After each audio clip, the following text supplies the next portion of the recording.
What's up, San Diego? San Diego, turn it up.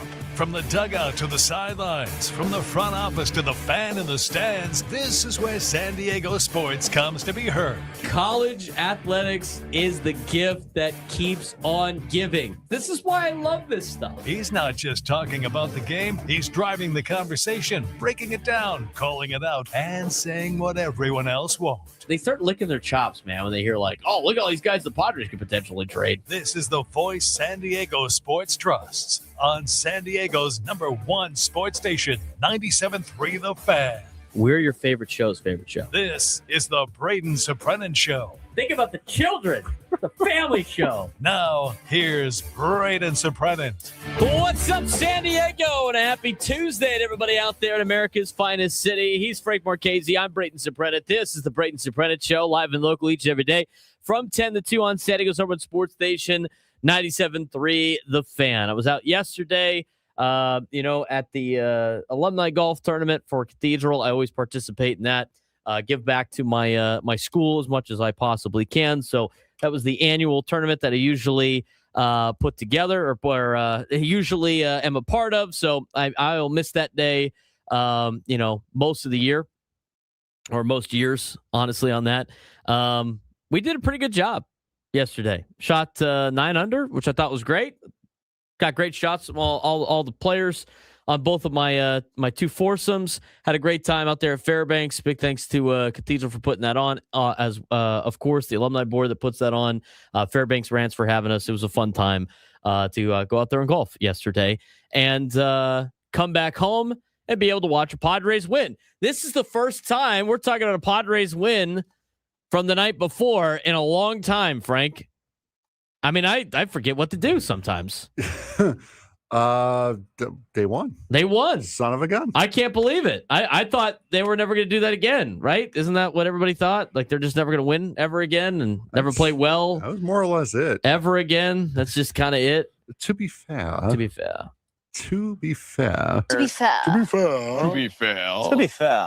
They were not playing well. No, they were not. And then Buntapalooza happened.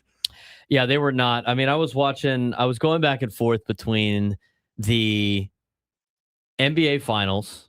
Unfortunately, your Knicks dropped the game yesterday. Yeah. The NBA Finals and the Padre game. And every time we flipped over to the Padre game, it's like, all right, let's flip back over to the Factory of Sadness, and hopefully things change a little bit over here. And you know what? I will say, like, they came out slow, and you got the I'm a Freddy Fermín, man. I'm a Freddy Fermín. It's the Freddy Fermín revenge tour right now. I mean, the Freddy Fermín revenge tour has been great. I mean, that's 3 consecutive games that he has played in where he's hit a long ball, which is awesome. But it looked like the same old Padres for the first couple of innings, and then finally, you get a little bit of offense later in the contest. I mean, the Padres snapped what was an ugly stretch as they got a 6-2 win over Cincinnati last night. They improved to just 3 wins in their last 14 games. And, while the win showcased a lot of contributions from unexpected sources and some much needed execution offensively, it also was a little bit of the reality that San Diego's biggest stars continue to underperform. I mean, Xander Bogaerts did have 2 hits yesterday. He had the double. He had a single. He scored a run. I mean, he was productive. But if you look at the top 4 spots in the order, they were combined for 1 for 16 at the plate last night. 1 for 16. I mean, awful. The role players back to carrying the offense again. Small ball. Some situational execution, creating runs. At least you're seeing that right now. But as the team stars largely remain quiet, there's the underlying concerns are still there about an offense that did not disappear. So, I mean, we look at the way this Padres team has been playing. It has not been playing good baseball. They cannot hit. I have not reacted to this weekend's games. I thought this weekend's games were rough to watch for the San Diego Padres. I really do. So when I look at this Padres team as assembled right now, they got a lot of injuries. They're really testing the depth. But again, until the stars start playing well, this team is going to be tough to deal with in terms of tough to watch and tough to think they're going to be able to make it out of the regular season and be in the postseason. Yes, they're 3 games above 500. They haven't been passed by the Diamondbacks. They're tied for second place right now with Arizona because, I don't know, Arizona finally played teams that are good. And what happened? Well, they didn't really do so well. So it's honestly amazing that the Diamondbacks haven't passed the Padres, which is how poor the Padres have played. So you're tied with Arizona for that last spot in the wild card. There's 97-something games left in the season. There's a lot of time for them to make up ground. But until Manny Machado starts to swing the bat, I don't know if it's going to be possible. I will say this. I never count out the Padres because of the fact they usually rearrange their offense or their team by the trade deadline. So if they are able to tread water here for the next couple of months, like we mentioned before, it'll be a little bit more. You could probably figure this team out a little bit more after the trade deadline. They're going to have to rearrange it now. This was just released by the Padres. Xander Bogaerts has been placed on the paternity list. Will Wagner will take his place. So congratulations to the Bogaerts family. Yeah, congratulations to Xander being put on the paternity list. So he'll be missing today, maybe tomorrow, and you'll have Will Wagner on the roster. Is he going to play shortstop, or is Sung Moon Song going to play shortstop? Who knows? I'm sure we'll wait Fernando to find out. Short. Fernando can play short. I'll give him too many positions to play. But anyway, prior to Freddy Fermín was good. Okay, Freddy Fermín's been good the last couple of days. He was hitting just 126 prior to this recent surge. He had gotten 29 consecutive at-bats without a hit, and it was the only Padre with 40-plus plate appearances with no home runs. Last 3 games, he's 5 for 9, 3 consecutive home runs, 7 RBIs, and has driven in more than half of the Padres' runs in the last 3 games. I saw that yesterday because I was going through what Freddy Fermín had done the last couple of days, and I'm like, has he driven in most of their runs? And the answer was yes. Up until the Padres added a couple more, when the score was like, 2-1, Frank, last night? At that point, Fermín had driven in every run but one in the last 3 games until they got to the bunt fest that transpired after that. But we'll talk a little bit more about Freddy Fermín and what his turnaround has been. But he's been great to see the last couple of days. It's good to see him finally start to swing the bat. Kevin Acee in his newsletter today talked about the things that he had done to be able to get to this point, I guess. A lot of extensive video watching from like the start of his career in the minor leagues through the Royals to the Padres of what went wrong. That is some extensive work to try to get the bat going. And I think a lot of it too is, as mentioned in the same daily newsletter about the Padres continuing to put confidence into this team where, what comes first. And Craig Stammen mentioned this yesterday in the postgame. Is it the results that lead to the confidence, or can we try to get these guys feeling confident and hopefully start spinning the results? I think both of those things are interesting talking points when it comes to this Padres team. But as of right now, bounce back. They're 2-2 right now on the homestand. And if 500 in this month, like 500 play in the month of June, they're going to have to sweep a team here, or at least start playing a lot better baseball. And I think that's going to be very tough tonight against Chase Burns and the Reds. I mean, I watched Chase Burns pitch at Tennessee. When he was there, I saw him pitch at Wake Forest as a college kid. I mean, he has an electric fastball, and what the Padres cannot do right now is hit fastballs. And you're not going to have Xander Bogaerts tonight. He's on the paternity list. Again, congratulations to the Bogaerts family. You're going to have Will Wagner up for the Padres at least today, maybe even tomorrow. But you look at this matchup tonight, I think it's going to be tough to try to get some runs off Chase Burns, something that has been very difficult for the Padres this year. 1, scoring runs on starters, and 2, scoring runs and hitting the ball against teams with high velocity pitchers. So we'll see what happens tonight. You like the way that they bounced back yesterday. And, we're going to talk about this in just a little bit about the Jase Bowen, Samad Taylor situation. They played great last night. They did their job to help this team win. You saw the excitement from both of them. You saw that youth movement. You saw that energy. I mean, that is something the Padres need here in the next couple of weeks, especially with how banged up they are and with the top of the order not really doing anything. And we'll talk more about the top of the order a little bit later as well. But you know what, Frank? It's good to talk about a win because we haven't done it in a very long time. Yeah, absolutely. And for last night, you mentioned the top of the order. Last night, 1 for 16, the top 4 went with 14 men left on base. That is putrid. Meanwhile, the bottom of the order, 6 for 10 with a home run, 5 RBIs, and 3 runs scored. I mean, it's just you're getting the contributions still from the least likely places. And the bottom 3 in the order last night were Jase Bowen, Samad Taylor, and Freddy Fermín. And that's the thing. Like, you love that when your stars play well because it means you have depth. You don't love that when your stars are the worst hitters in baseball right now. Of your big 3 now, 2 of them now are under 200. Manny and Merrill's under 200. Merrill is under 200 now. 2 of your big 3 are hitting under 200. I mean, bless you. We've talked about Manny to a high amount, and we've talked about Fernando to a high level. I think Bogart's bought some time because he started off really well and then has struggled, but at least he's been a little bit more consistent. We haven't really said anything about Jackson Merrill. I mean, he's been awful. At least you know what? He's playing really good defense. He's helping in other ways, but you paid him to be an offensive player as well, an all-around player, not just a defensive player, right? And he has not been very good. He has not been very good.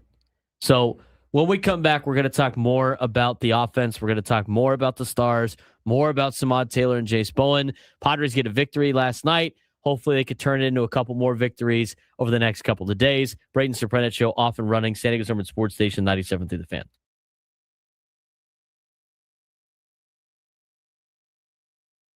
The 2026 FIFA World Cup is almost here, and for the first time, 48 nations will battle for soccer's biggest prize. Spain enters as the favorite, riding a remarkable 28-match unbeaten streak and looking every bit like a championship team. France sits right behind them with stars like Kylian Mbappe and Dembele, while defending champions Argentina and Lionel Messi look to try to do it again for one final time. For American fans, all eyes will be on the United States, ranked 13th entering the tournament. The U.S. could either make its deepest World Cup run in modern history or struggle to survive the group stage. Watch out for dark horses like Senegal, Ecuador, Switzerland, and Japan, all capable of shocking the world on the biggest stage. The biggest question heading into kickoff, will a traditional giant lift the trophy, or will the expanded World Cup create the biggest upset in tournament history? The countdown to the biggest sporting event on the planet is almost over. It starts this Thursday, upcoming on Thursday. The 2026 FIFA World Cup is set to be the largest World Cup ever, expanding from 32 teams to 48 teams and bringing more nations than ever before onto soccer's biggest stage. With the tournament just around the corner, debates are heating up over who will lift the trophy and who could make a surprise run. Also, which traditional powers might be vulnerable in this year's tournament. A recent ranking of all 48 teams gives us a fascinating look as to how the world stacks up heading into kickoff. At the top of the rankings, of course, sits Spain. The reigning European champions enter the World Cup riding an incredible 28-match unbeaten streak and possesses perhaps one of the most balanced squads in the tournament. Young stars like Lamine Yamal have become one of the faces of world soccer, and if Spain remains healthy, Many believe that they could be the team to beat. Right behind them, though, is France. They won this World Cup not that long ago. When you look at the talent that France has on their roster, it's almost unfair. Mbappe, Dembele, it's seemingly an endless supply of depth that makes France a legitimate title favorite once again, like they were 2 World Cups ago. Now the defending champions, Argentina. Lionel Messi returns for what could and should be his final World Cup appearance. Argentina still has plenty of stars from its magical run last year, including Julian Alvarez, Emiliano Martinez. The question isn't talent, it's health. If Lionel Messi and several stars can stay fit, Argentina absolutely has the ability to repeat as World Cup champions. Now, rounding out the top 5 are going to be England and the Netherlands. England enters with perhaps its best opportunity in decades. Harry Kane remains one of the world's top elite goal scorers, and under Thomas Tuchel, the new manager, championship level experience comes to this English side. Meanwhile, the Dutch side have quietly become one of the most consistent teams in international soccer since losing the Euros in 2024. And remember, it was 2010, if I remember correctly, they played Spain in the World Cup final. So they have been here before. They've finally gotten back with a bunch of retooled stars for the Dutch team. They are going to definitely be ones to watch. On the dark horse side, every World Cup produces a surprise team. This year, several nations fit that description. Switzerland, who we've seen here in San Diego, comes in at number 18 and might be the ultimate sleeper team for this tournament. They have favorable matchups, experience, and enough attacking talent to be able to make a serious run in the World Cup. Ecuador is ranked 10th and could be one of the most dangerous teams that nobody is talking about. Their roster is filled with young talent, elite defenders, and dynamic attackers capable of troubling any opponent that they may run into. Senegal sits 9th in the world and is viewed as Africa's best chance to make history. Their defense is among the strongest in the world, and they possess the athleticism and discipline needed to compete with the traditional powers. And also, don't overlook Japan. Japan comes in ranked 15th, and they've become the gold standard for Asian soccer and consistently punches above its weight class in tournaments. It wasn't but a few years ago that they were actually able to beat Germany in their group stage. So they have a very, very good squad, always do Japan. So they are going to be ones to watch. The host nations, the U.S., Mexico, and Canada, are all going to be under a lot of pressure with a ton of expectations coming into this tournament. The United States is ranked 13th and may have the widest range of possible outcomes of any team in the expanded field. At their best, the United States have enough talent to make a deep run into the knockout stages and capture the imagination of a nation. At their worst, 10:18 on a Tuesday. He's Frank Marchese. I'm Braden Soprano. It's the Braden Soprano Show, setting us on Sports Station 97.3 The Fan. We are broadcasting live from the Bill House Studios. We know how. Talking about last night's win for the San Diego Padres. And we're talking about last night's win for the Padres. Got to talk a little bit more about Freddy Fermín, what Freddy Fermín had done, but also Samad Taylor and Jase Bowen. We're going to get to those two in just a second. But it's good to talk about a win. We haven't talked about a Padres win in a couple of weeks because when they have won games, it's been over the weekend. It's like one of the first times we have had a show in which the Padres won the night before. It's been a long time. Been a very long time. Padres beat the Reds last night 6-2. They improved to 34-31. Adrian Morejon got the win. He was 5-1 now on the season. Andrew Abbott, the starting pitcher for the Reds, took the loss. He is now 4-4. Walker Buehler, not too bad of an outing. 4 2/3 innings. Would nice to get a little bit deeper into the game, but only allowed 1 earned run. 8 hits, 4 strikeouts, 2 walks. Freddy Fermín, 2 for 3 with a home run, couple of RBIs. Samad Taylor was 2 for 4, 3 RBIs and a run scored. Bottom 3 of the Padres lineup with a combined 6 for 10 with a home run, 5 RBIs and 3 runs. Top 4 of the Padres lineup with a combined 1 for 16 with 14 left on base. How about Freddy Fermín, Frank? I mean, let's talk about him for a second. Fun weekend for Freddy Fermín on Saturday and Sunday, where he hit a couple of home runs. It helped the Padres win on Saturday, did not help the Padres win on Sunday. And prior to those three games, the last three games that he has played, he was hitting just 126. He has now gone 29 consecutive at-bats without a hit, was the only Padre with 40-plus plate appearances with no home runs. In the last three games, 5 for 9, 3 consecutive home runs, 7 RBIs, and has driven in more than half of the Padres' runs over the last 3 games. This is something to me that hopefully he has found something and he's about to get hot. You could see the excitement on the home runs that he has hit. You could see how much of a weight was lifted off his shoulders with those knocks. I'm glad to see Freddy Fermín is starting to hit the ball. I mean, just hit the ball. It's been tough to watch. I saw a lot of people on social media going into the weekend trying to bring up the trade from last year again and how bad it is that Freddy Fermín and all this other stuff.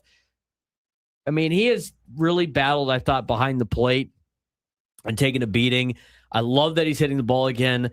Obviously, you want the stars to perform, but it's good to get some type of production out of Freddy Fermín, and hopefully this starts a new trend where Freddie's going back to hitting the way he was when the Padres first acquired him. Yeah, we talked about it yesterday. He was, as you said, he went to 0 for 29 going into Saturday's game, botches the first sac bunt attempt, bunts it right back to Nolan McLean on a fly, and then got the bunt down the next time.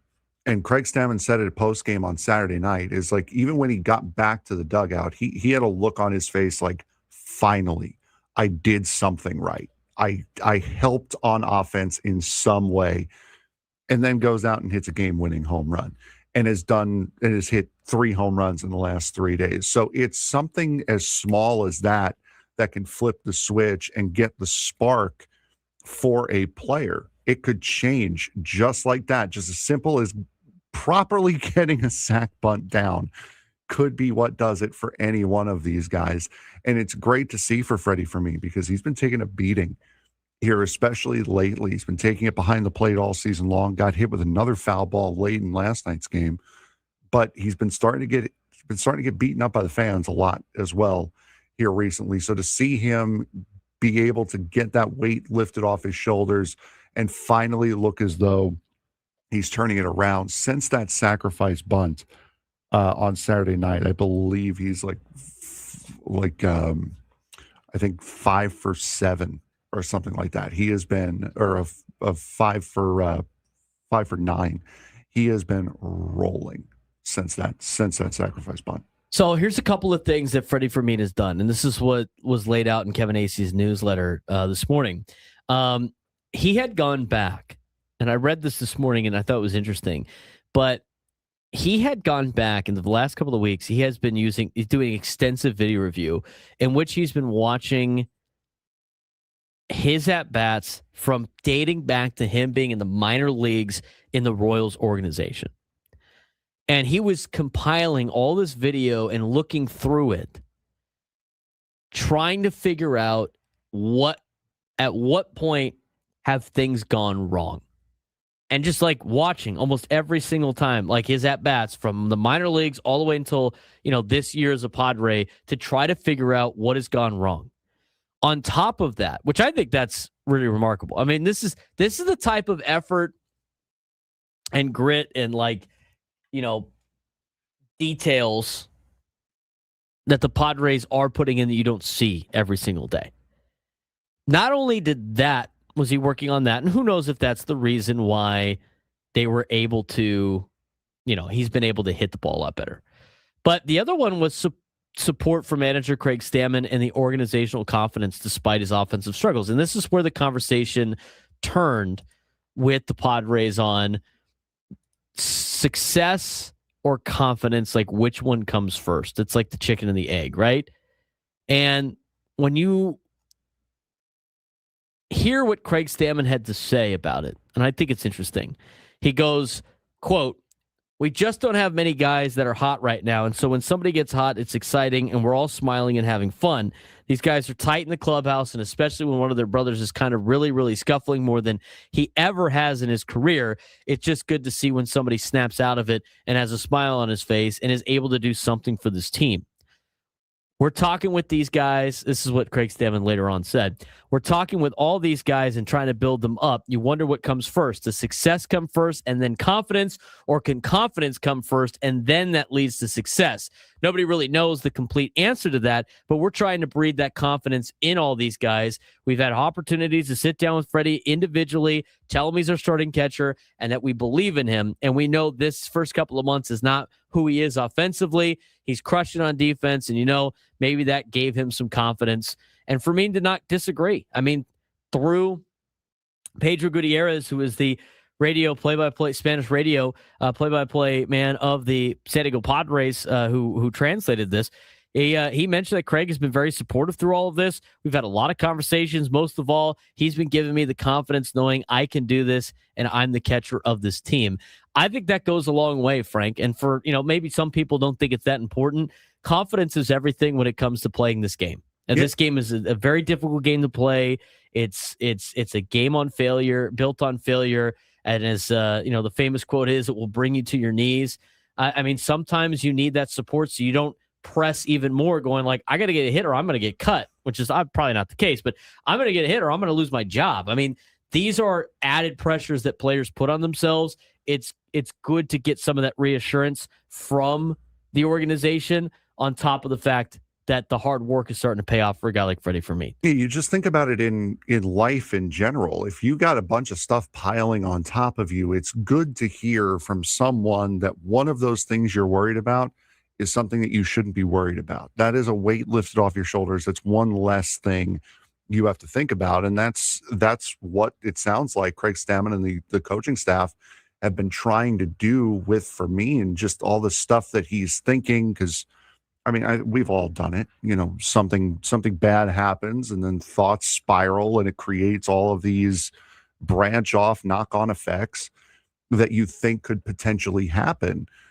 And to be able to cut off one of those branches, like Stammen and the coaching staff have been able to do, it really helps you focus on what really is the problem. So that sounds like what the coaching staff has been doing, and it's finally starting to pay dividends now for Freddie. And this matters because if Fermín, who's still got a long ways to go to get to this point, but if he could become just a league average offensive catcher, it changes the entire complexion of the lineup and it lengthens the batting order considerably. And you hope that Luis Caposado, when he comes back, continues to hit at the level that he was hitting before he got hurt. From those perspective, all of a sudden you get an upgrade at catcher. I mean, this is the stuff that the Padres continue to tell people when the team struggles is we believe these guys can do it. It's just a matter of getting it done and putting some things together. And right now you're starting to see it out of some of the players starting to snap out of this. But I find it interesting. I mean, there are multiple players right now on this team, Frank, that are having career terrible years.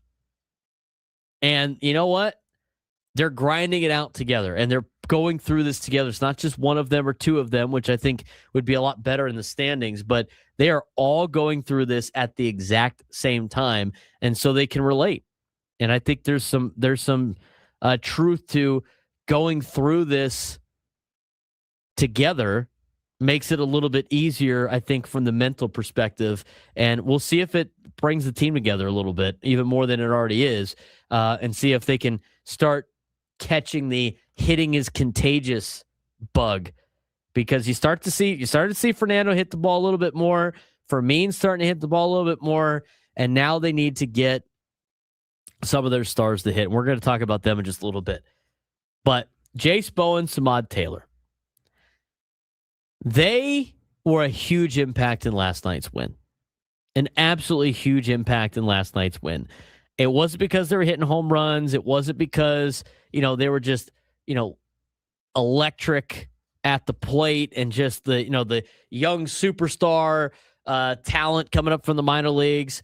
They came up, they're asked to do a task. and they are doing said task. I mean, last night, let's just look at individually what they did. Jase Bowen walked, he stole a base, recorded a bunt hit, added another single, created pressure with his speed. Samad Taylor, bunt RBI, 2-run RBI single, outfield assist, cutting down a runner at home, difficult running catch in the left corner.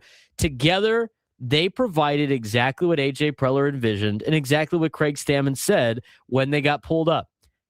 They're young, they're athletic, they have speed, they have defensive energy, and they play aggressive baseball. And that's something the Padres have lacked, so far this year. They have lacked urgency and creativity offensively for much of the season. Bowen and Taylor brought both last night. I think you're going to see more of that. You don't need those guys to be hitting a ton of home runs. You need them at the bottom of the order, being hungry, young, gritty, and making things happen. And I think you've seen that so far out of Samad Taylor. And I think you've seen improvements out of a guy like Jase Bowen. And so the conversation is, why do you cut a guy like Nick Castellanos to bring up these players? And I think the answer is exactly what you've seen the last couple of days from these guys.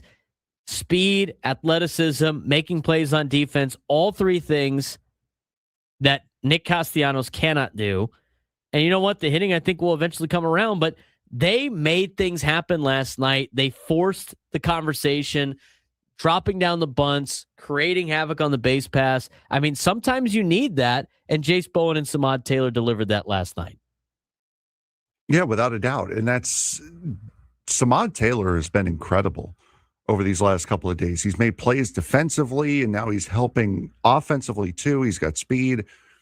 Very, very impressive what I've seen out of Samad Taylor. Now, he has been here before. He has been in the major leagues before, but Jase Bowen still going through that growth cycle, but you can see that there are signs that he could be a potentially helpful ball player. May not be an everyday starter, at least here, but if they stick with him long enough, it looks like he could be a very solid player here.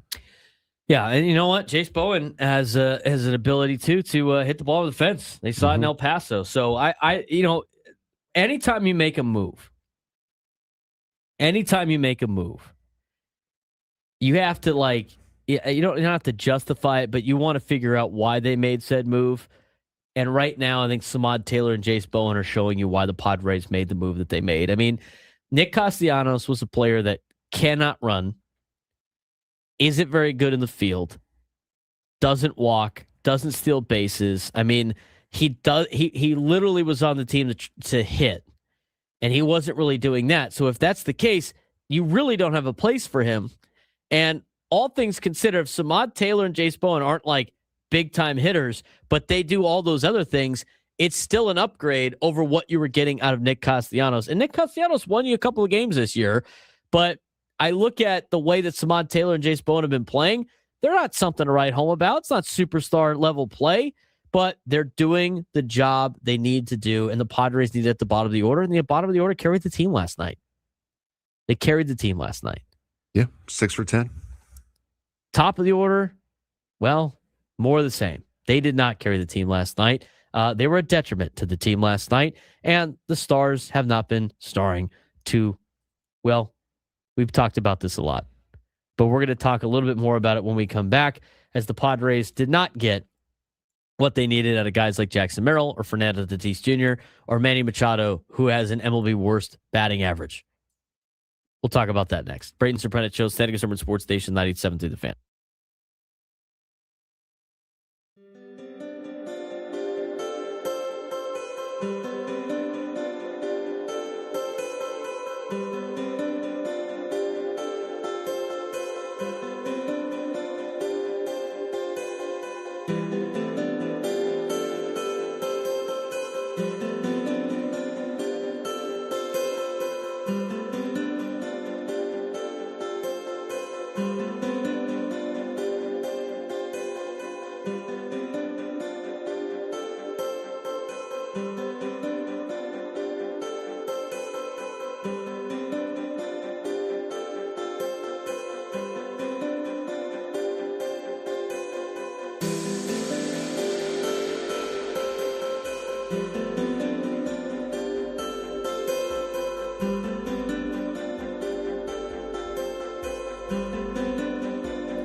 logo from recovering the screen.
Yeah, so today, like, the internet's out, right? And, like, when this computer and the lights out, someone to the spots, and Adam's like, Adam, you hear Adam yell. He was like, yeah. Nothing's on. No, I know, but nothing's on.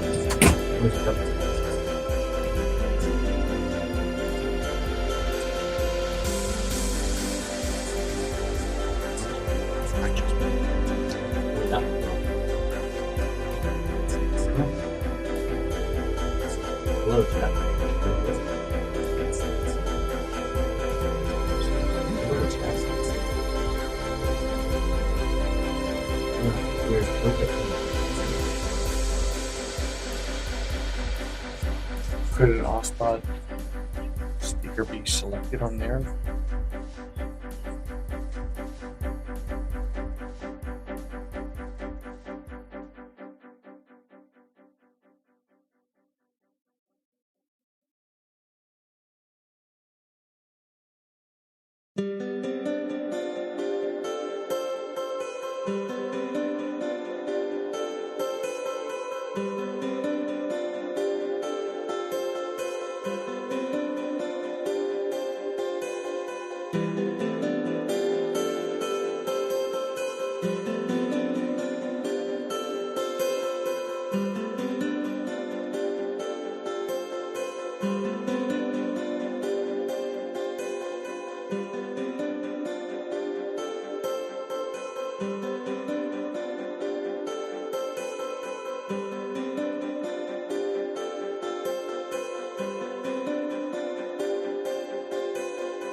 $10:39 on a Tuesday. It feels like a Monday, but yesterday was Monday. And Monday off.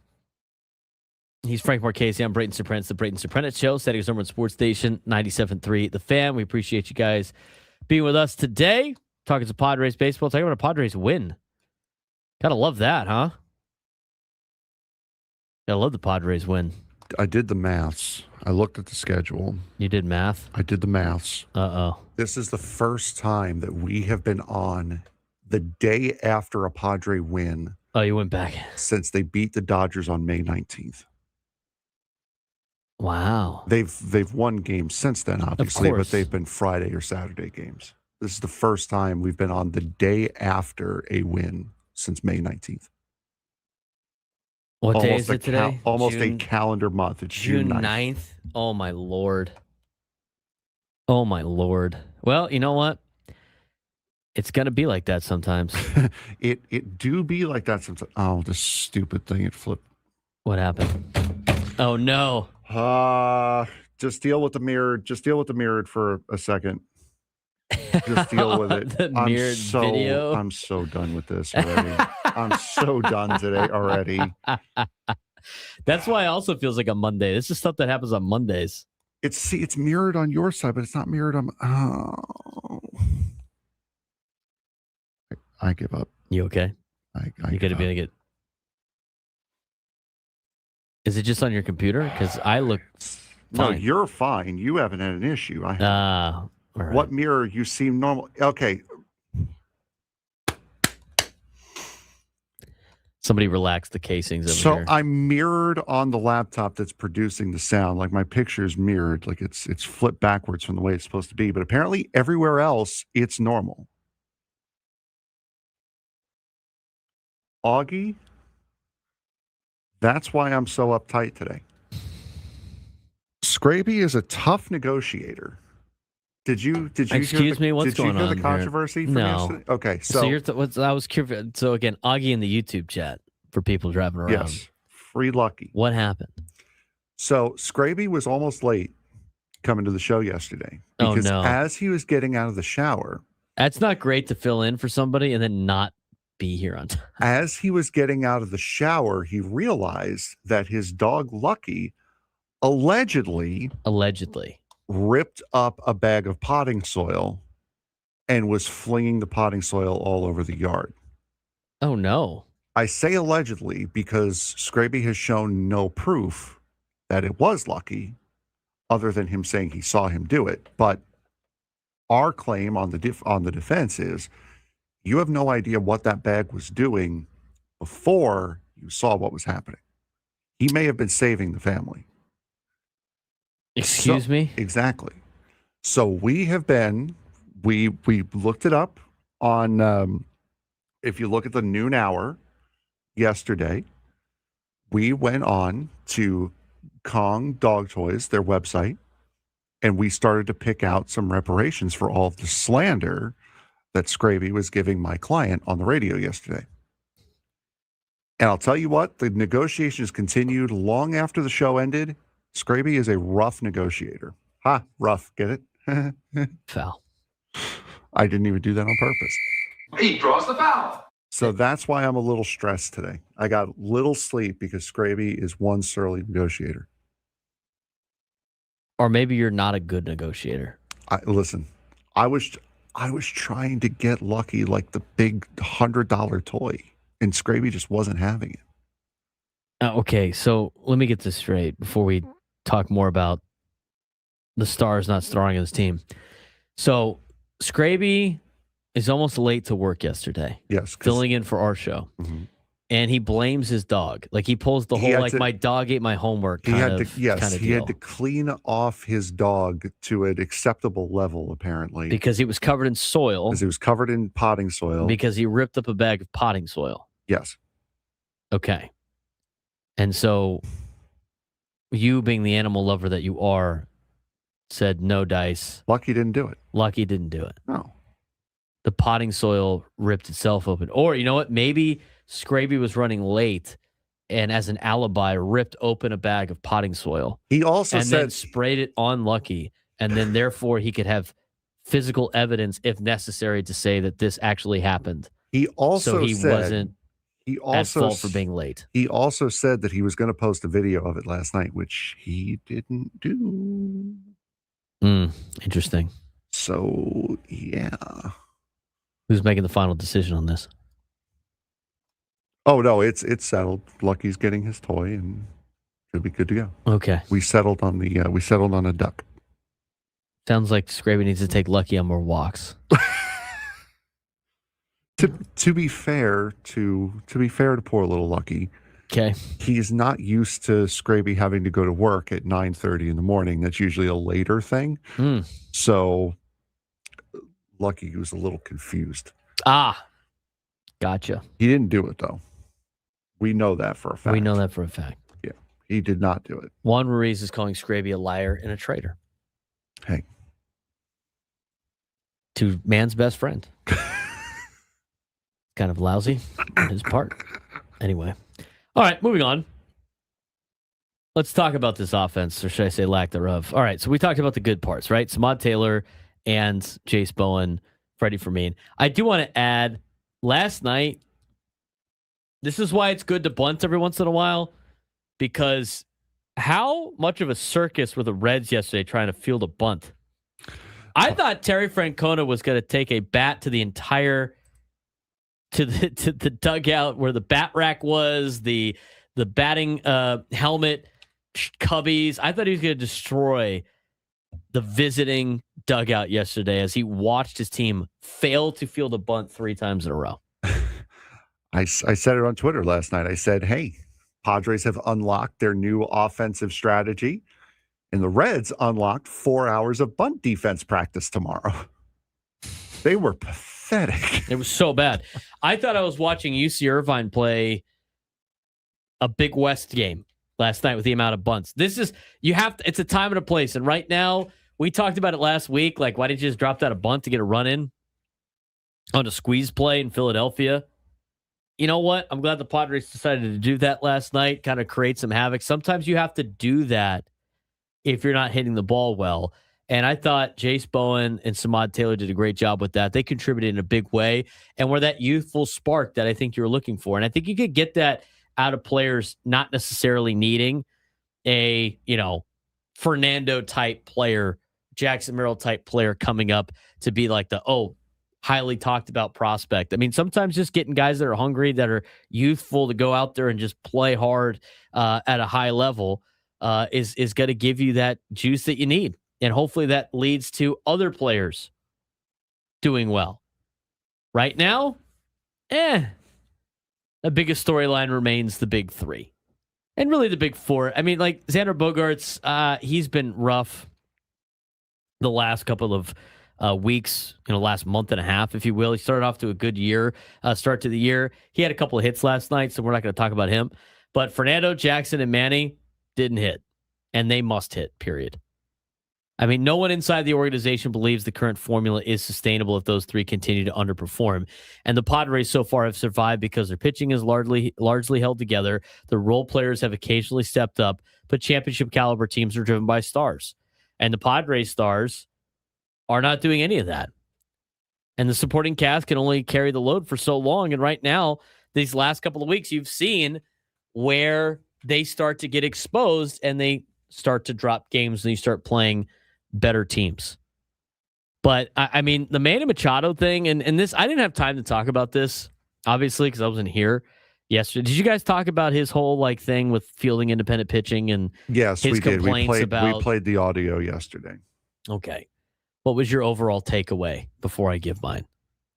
I mean, he was kind of right on some of those stats. Like fielded independent pitching are for general managers looking to try to get a pitcher. That's not really like a field. Yeah, or I know his ERA is a 1.59, but his fielding independent pitching is a 4.51. It's just probably not sustainable. Things are going to go poorly here in the next couple of weeks. Those are for general managers trying to figure out how much to genuinely pay a player. But it's not, like I said, I used the example. We're not looking at Manny's X-War on Wednesday afternoons after he sneezed after 2:00 during the waxing crescent moon phase. We're looking at his batting average and his on-base percentage and his slugging percentage. Stats that have been around for a long time.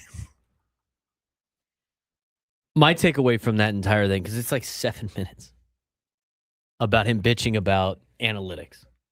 Okay, there's a couple of things. I think a lot of people were upset about the analytics part. Now, there's I will say this, for us conversing about the Padres, it's a way for us to be able to really see what's going on without having to, be part of meetings, right? Or be able to watch them up close in terms of how they go through their mechanics. This is the stuff that you can just address because it's out there, it's public knowledge. I think it's better for fans to be able to figure it out, whatever. I think it helps a lot of non-baseball people be able to identify what's good and what's not good when it comes to swings and when it comes to approaches at the plate and yada, yada, yada, yada. In terms of the players, there might be a couple of tweaks they might be able to make. I think there are good reasons for analytics. But for me, the biggest takeaway I had on the Manny Machado situation is time and place. If you're hitting over 300 or you're hitting 280 or you're having a great year, you're 20 home runs, 15 home runs at this point in the year, whatever it may be, and you are just on a tear and the team's playing well, and you don't like analytics, which is fine. A lot of baseball players don't. And you want to bitch, moan, and complain about dumb analytics. And there's a lot of dumb ones out there, too, that are just way too specific. Sure. But when you are the worst hitter in Major League Baseball in the most traditional baseball stat, it's kind of tough for a lot of fans to listen to you complain about analytics and be like, oh, yeah, I'm on this guy's side. I also felt a little bit of it could have been, I think it's starting to lead to a little bit of, and we've been having these thoughts the last couple of weeks of maybe they're getting too much information. Maybe they're getting too much information. And maybe Manny is struggling and he's trying to process too much. And this is a way of him saying he doesn't want all this information. I mean, I kind of took that away from it as well. Because he went to super simple of like see ball, hit ball kind of deal. And it's like, yeah, I get that. But you're not even doing that right now. There are some players that are very... they're into analytics and they can be given a lot of information and they thrive on that. There are players that you need to keep things simple.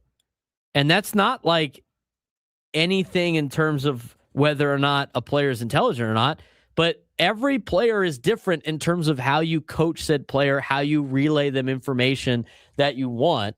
And some players you could give a lot of information to and they absorb all of it. Some players you don't want to give too much to either because then they start thinking about it too much.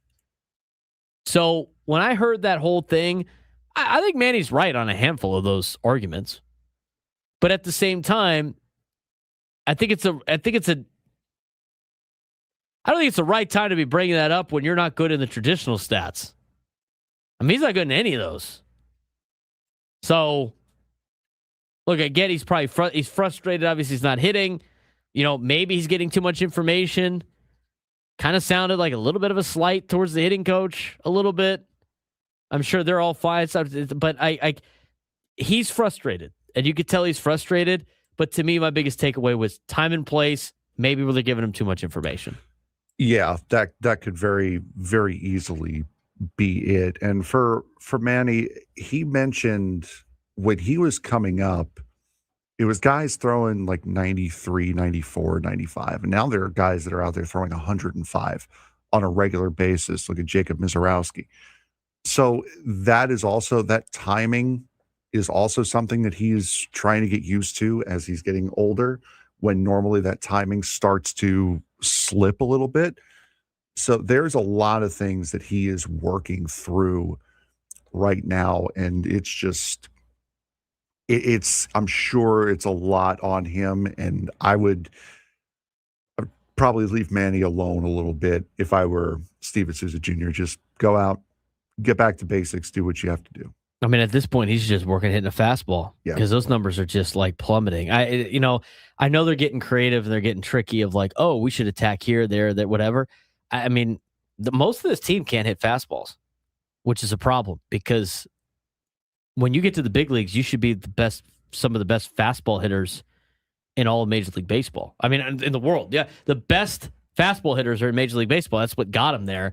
And it's their ability to adjust off the fastball that makes them an incredible hitter. But they got to be able to take care of the first thing, which is fastball hitting. And we've given a lot of flack to Manny Machado, but like Jackson Merrill's not doing well with that either. He's swinging out of his shoes outside the zone. I mean, obviously he's frustrated. You can visibly see how frustrated he is because he hasn't been able to consistently put it together. But right now, I mean, you got to get anything out of these stars. At least you're getting something out of Fernando right now, but another 0-for-4 night last night. I think Fernando has turned for the better, even though he hasn't hit as many home runs. But right now, I mean, it's now going to come down to Manny and Merrill, and they got to hit so bad. I honestly can't believe how bad Manny's been at offense this year. I really don't. No, he's been incredible. And again, 1 for 16 out of the top 4 in the batting order. That's not really the number that stands out. What stands out for me, 14 men left on base. Fernando came up with the bases loaded and nobody out late in that game and did not get a hit. Didn't even drive the run in. Then you had Jackson come up with 1 out at the same spot. It's like we can look at those numbers when we come back. The music didn't play. Oh. And it's 56. So when we come back, we'll take a look at some of the situational hitting out of the Stars on the Braden Surprenant Show. Settings over at Sports Station 97.3 The Fan.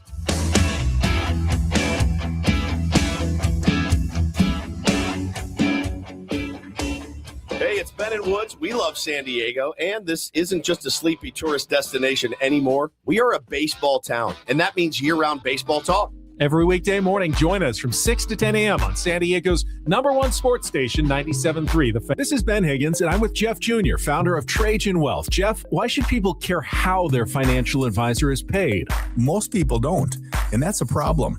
But it's because how your advisor is paid will directly influence the advice that you receive.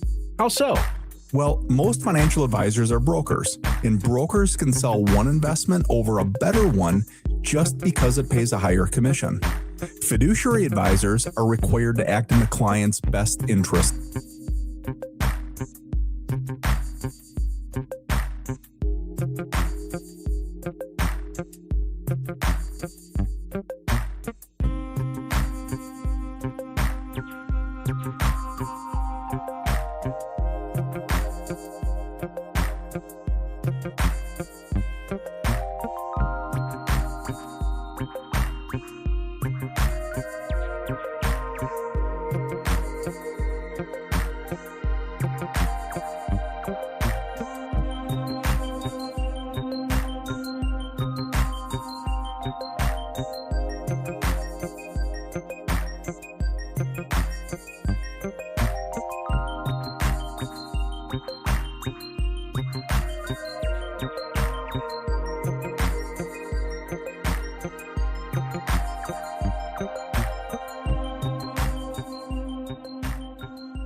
11 o'clock on a Tuesday. It's Tuesday, Frank.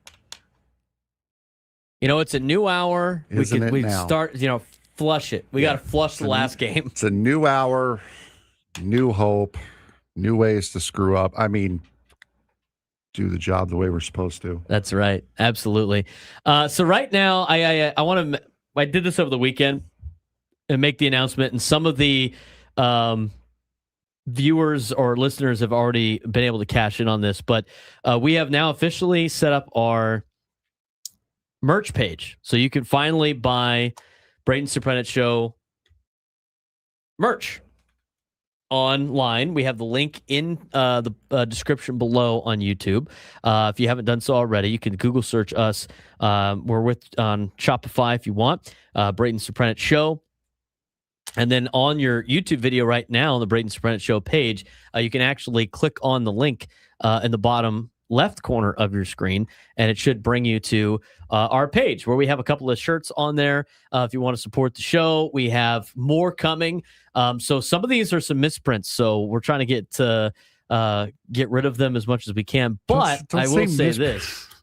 Don't say misprint. They're limited edition. Limited edition is right. Exactly. But you know what? I will say this. They kind of worked out, like, in terms of like the shirt. We have a Midnight Blue La Jolla Gold edition. Obviously we do have UCSD games on, so like we got the UC system shirts here if you want. We have those below. Also, right now, as part of you guys that are members on the YouTube page, if you are the top 2 level tiers of a member, I've already sent out some promo codes for you on the list. If you haven't done so already and you become a member, we appreciate that. You get some deals on some shirts. If you are a member, did not get one of those, please DM my social media accounts and I'll get you hooked up with that. But I know Juan Ruiz in the YouTube chat is cashed in. Nate Taylor has cashed in, just shipped off some of their shirts today. So it's very easy to do. Go online on Shopify, click the link that's on the YouTube page right now. There's a couple of shirts we have available. We have the blue and gold one, the UC system looking one, if you will. We also have it ended up looking like a 80s Padres shirt, which is kind of cool. It's a brown and orange one. I was wearing that the other day. I just flipped it back over there. It's the brown shirts that we had before, great light fit. And then we also have the new white t-shirt, which is a cotton shirt. And it's got the frog and dog logo on the back, which is awesome. So you could go on there and buy some of our shirts. We appreciate it. Go ahead and do that. We have more coming. We have different colors coming to add. So we're going to keep refreshing that as much as possible. But again, if it's you can see it right there on the YouTube page. Go ahead, click on the link if you want to help support us by buying a shirt. So we got some pretty cool ones on the way. Again, we're working on the shipping, but I've shipped out shirts already. You should be receiving them the next couple of days. But we appreciate that. We also got the frog and dog shirt. I'll show that on the YouTube right now as well. Again, in the link in the bottom left corner of your screen, just kind of showing them up there and the links to it. So the front of the shirt is it's a white t-shirt, a brown and gold looking Padres shirt, or a brown and gold looking Braden Surprenant logo. And then on the back, we have our graphic art on the back, like you see like the In-N-Out shirts. So those are pretty cool. David Vu in the YouTube chat, send me a DM and I'll get you hooked up with the code as well. Again, if you are a member of the YouTube page, you get exclusive opportunities to buy limited edition shirts, and we got a couple of those up there. So we appreciate that. Appreciate you guys supporting the show. Thanks to Rod, just bought a shirt. We'll get notifications when those happen. But if you haven't done so already, if you're thinking about doing that, want to support the show, wear the merch around town. Very comfortable shirts that we got. Frank's got a couple. I got a couple.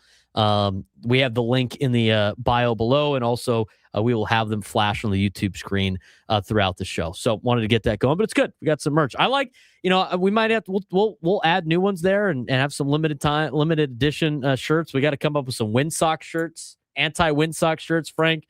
We're going to make some over the line shirts. as well. So if you are a member of the higher tiers, you get to get the promo code for some of the shirts. And again, go back and check the membership rules, but it will show the ones that have the t-shirt deals. Again, Juan Ruiz cashed in on that. Nate Taylor cashed in on that. Rod, thanks again. We appreciate that. Anyway, 833-288-0973, 833-288-0973. Appreciate you guys doing that, helping us out. And again, we'll have more shirts pop up throughout the next couple of months and stuff. The OTL shirts I think are going to be purple. I'm gonna mix in some TCU looking ones, if there you will. Go. Yeah, you know what? We're covering all the bases here. Maybe we make a red and black one. Not for Texas Tech. San Diego State. Maybe. Anyway. All right, let's talk about this team a little bit more. And most specifically, we wanted to talk about the numbers that these guys have, the clutch stats, if you will. We'll get to that in a second. But you got to see a little bit of Mike Schilt ball yesterday out of the Padres, which actually poses the question for me of, should the Padres lean fully into Schilt ball? I mean, if this offense isn't built to slug, which we haven't seen it slug for some years now, should San Diego embrace bunting, steals, pressure baseball, and manufacturing runs every night rather than trying to play modern power baseball?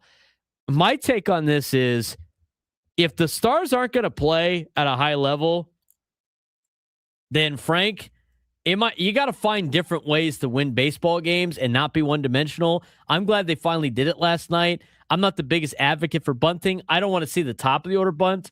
But right now, if you're going to have to lean on the bottom of the order to make things happen, you got to put pressure on some people. And honestly, maybe they do got to dial up some bunting and steal. I mean, they've been stealing bases a lot more as of late, but I think you got to embrace it a little bit until you get your Stars back and some players healthy.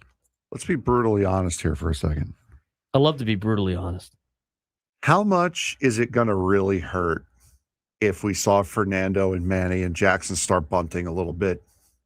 How much is that really going to hurt at this point? Yeah. I mean, exactly. And that's what I thought watching it yesterday was, you got to get runs. This is a team that needs to get runs. Now, granted, you tied the game with back-to-back doubles, which is great, but then that inning really exploded because of bunting.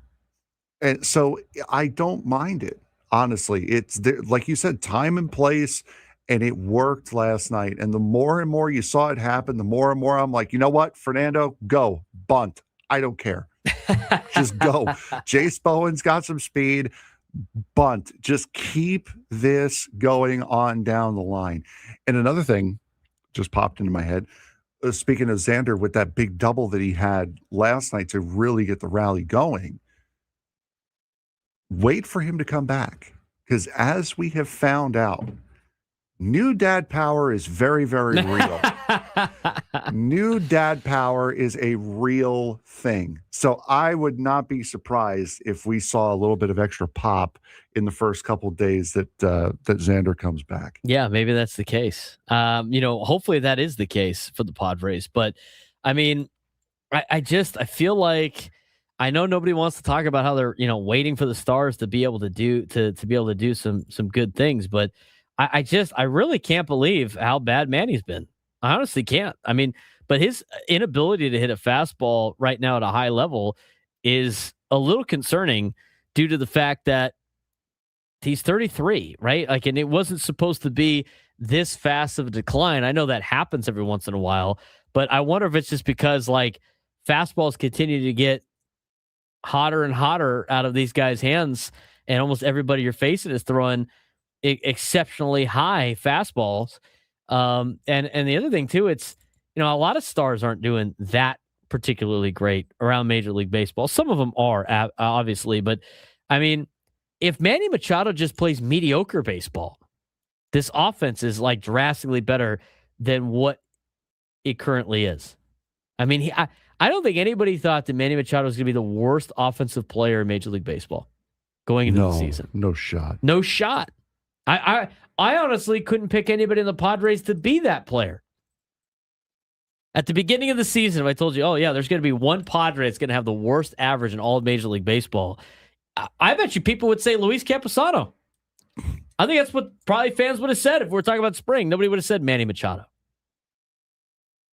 But maybe a little bit of yesterday is going to create a spark for this Padres team. When we come back, we'll take a look at what they've been doing with runners in scoring position. I mean, as bad as the regular offensive numbers have been, it's kind of even worse in situational hitting. At least they created some action last night.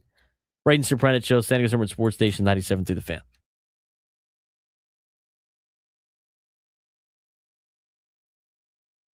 Denny Hamlin just pulled off one of the most impressive wins of the NASCAR season. After winning pole at Michigan, Hamlin was forced to start dead last because of unapproved adjustments to his car.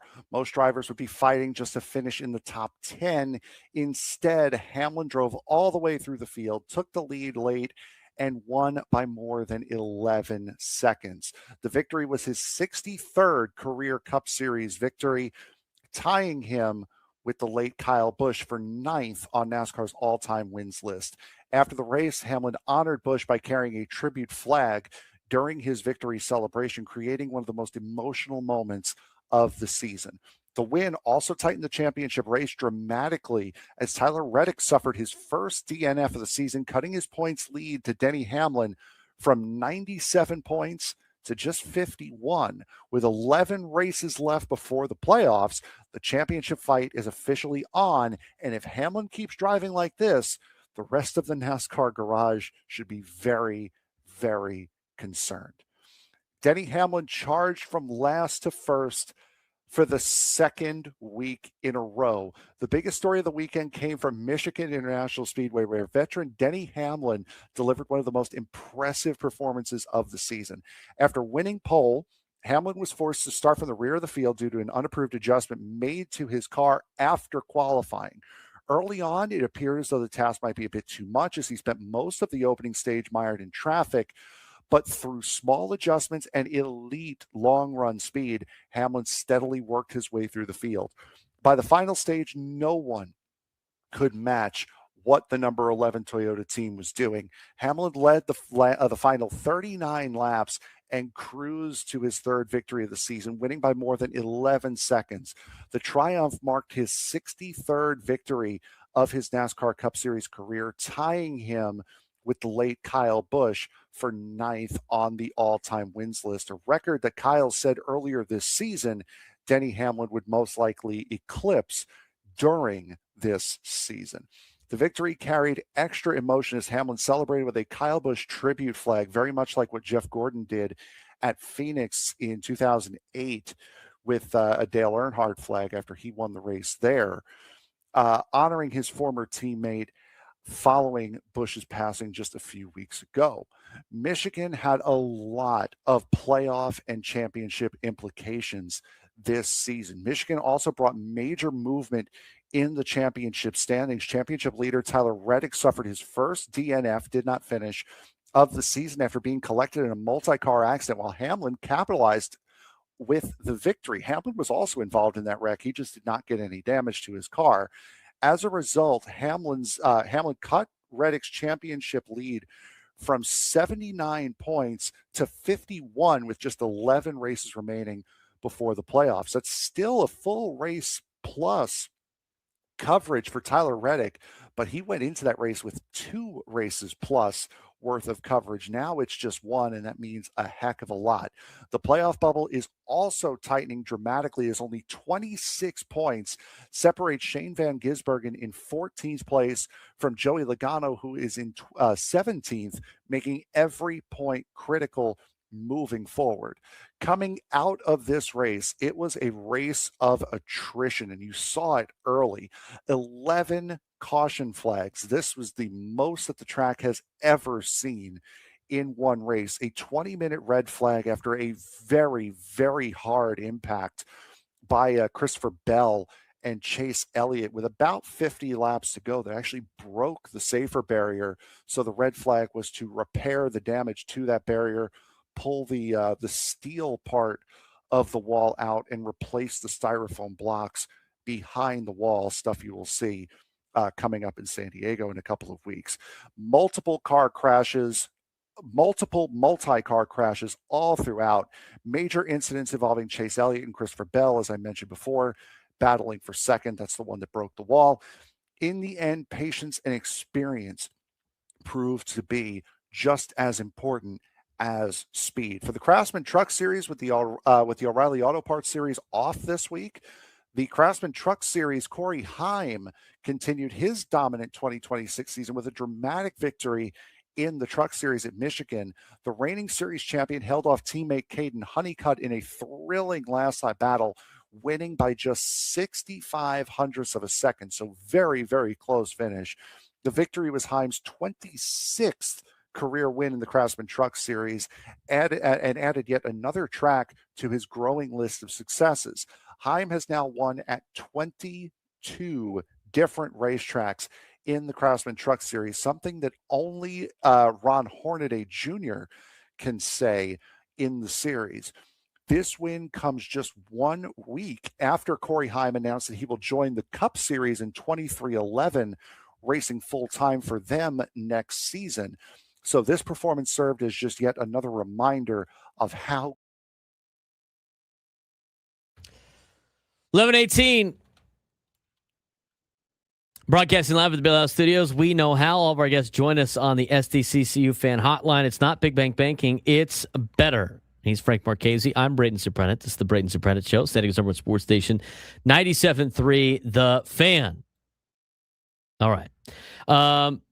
We did get a chat in the YouTube chat about, said new to the chat, played some pro ball. It doesn't have to be one or the other, slug or small ball. No, it doesn't. In fact, it's better if you can find multiple ways to win baseball games and be an overall well-rounded offense. But right now, the Padres are doing, well, they're not really doing anything, to be honest with you. But it's kind of been feast or famine for them so far this year.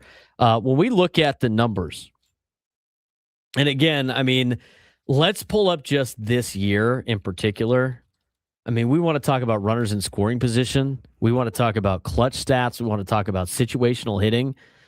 I mean, overall, we've done this exercise, Frank. I mean, Manny Machado in a Padres uniform hasn't necessarily been that clutch in terms of those statistics. Just in general, like late and close, all this other stuff. But let's look at the splits for this year, because as bad as the offense has been with the top of the order, it's not much better in terms of like situational hitting per se. And we'll start with the overall team before we dive into the numbers of certain players. But I mean, we've been looking at these numbers for a long time now with the first batter of the game stats. 164 average, not great. Leading off an inning, 192, not great. Leadoff hitter's actually doing better now than everybody else in the order. Frank, did you know that? Did you see that? I did not know. Okay, I'm gonna preface this by saying, because somebody last time we went over these numbers was like, oh, well, what's the context? The Padres are below average in all these numbers. In fact, most of these numbers are like near the bottom of all of Major League Baseball. The Padres leadoff hitter is hitting 228. Their number 2 hitter in the batting order is hitting 215. Their 3 hitters hitting 197. Their cleanup hitters hitting 226. Their number 5 hitter is hitting 219. Their 6th hitter is hitting 216. Their 7th hitter is their best hitter in the lineup. He's hitting 248 with a 691 OPS. Bless you. So not only does the 7th hitter in the order have the best batting average, they also have the second best OPS on the team per any lineup spot. The 7th hitter. And it's not like that guy's just raking. It's 248 with a 691 OPS. For the Padres, hitting 213 with a 673 OPS. The number 9 hitter is hitting 170 with a 574 OPS. That is historically bad across the board. There's not one position in that lineup, Frank, you're like, wow, that spot in the order is getting the job done. Not one. No, not one. Not. I mean, shoot, you drop Manny down to 7th in the batting order because everybody wants to do that. You're not going to have any spot in the batting order that's going to do well. I will say this, though. Your team batting average last night improved by an point. Oh, boy. It is now 215. Oh, God. Well, there's that. It improved. It's up. It's going up. It's not down. Up. First pitch of a plate appearance. If the Padres swung at the first pitch, they're hitting 221. If they took the first pitch, they're hitting 213. Also, nothing to write home about. Count/balls and strikes numbers. First pitch hitting, 335 batting average. Not bad. 1-0, 314, 2-0, 341, 3-0, 333. You know what? At least they're doing well in hitters counts, I guess. Let's get to runners in scoring position where the Padres are hitting 241. Especially after last night. Padres are hitting 241 with a 732 OPS with runners in scoring position. The most at-bats with runners in scoring position this year. Jackson Merrill. Most at-bats. We got to go plate appearances. It's still Jackson Merrill. Jackson Merrill's been up the most with runners in scoring position. He's actually hitting 286 with an 856 OPS. Not bad, Frank. You'll take that. Be a lot better. Be nice if it's a lot better, but you'll take that. Xander's number 2 on the list. He has never done well in a Padres uniform with runners in scoring position. 60 plate appearances, 208 average with a 667 OPS. Manny. If you had to guess who the... Do we have to? Yeah. Manny's had 57 plate appearances with runners in scoring position. Do you know what he's hitting? 57 plate appearances. I'm going to give you how many hits he gave. Okay. Has. 57 plate appearances, 45 at-bats, which means he's walked 8 times. I will let you know that he has struck out 11 times with runners in scoring position. 57 plate appearances, 45 at-bats. How many hits does he have? 4. 7. Not one off. That's all that matters. He's had 2 home runs and a double. Not too bad. 156 batting average with a 574 OPS.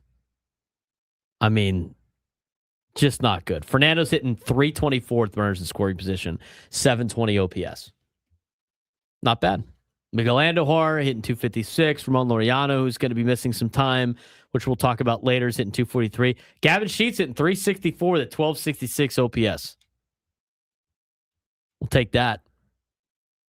Yeah, and again, a lot of the runners in scoring position numbers are going to be a little skewed because of how well they did in April with runners in scoring position. Correct. They have not been that team the last month and a half. Samad Taylor hitting 667. Jase Bowen hitting 500.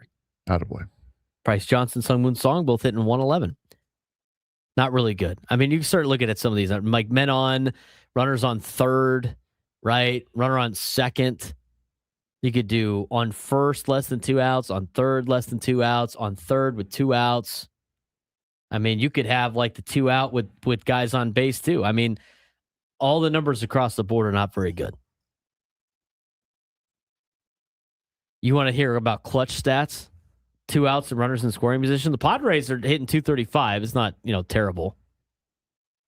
But you look at the amount of plate appearances they've had. Xander Bogaerts, 32 plate appearances, hitting 154, 2 outs and runners in scoring position. This is like the clutch factor. Tatis is hitting 261.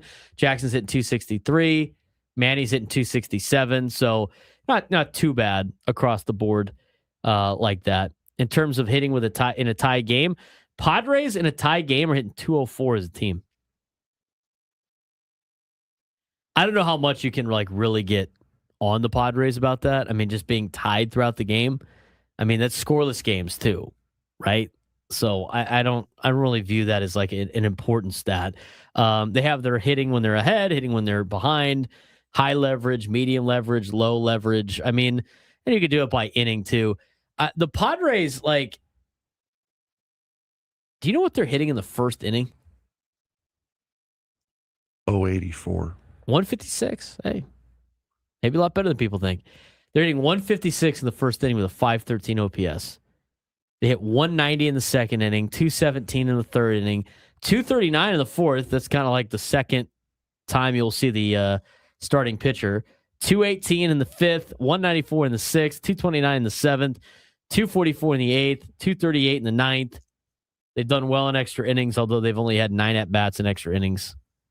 Innings 1 through 3, 189. Innings 4 through 6, 218. Remember, they were really good with innings 7 through 9, hitting in the month of April. That's now dropped to 237. I mean, this is just getting it gets ridiculous with some of these stats. But I will say this: overall, based on everything we've said, it's not good. It's just bad. It's just bad offense. I don't know how many more times we need to go over these stats. We know it's bad. We can see it. It's god awful. And last night, again, you started hitting against a Reds bullpen that has been equally as god awful as the Padres offense. You got a bunch of hits off of a bad bullpen.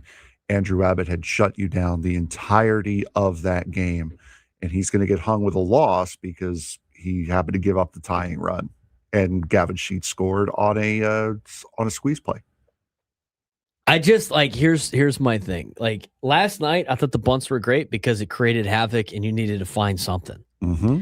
You know, I don't think you should be doing that every single at bat, but like to me, like we got somebody in the YouTube chat going like he turned the game off because of 3 bunts in a row, and one in the YouTube chat responded with turned off a win.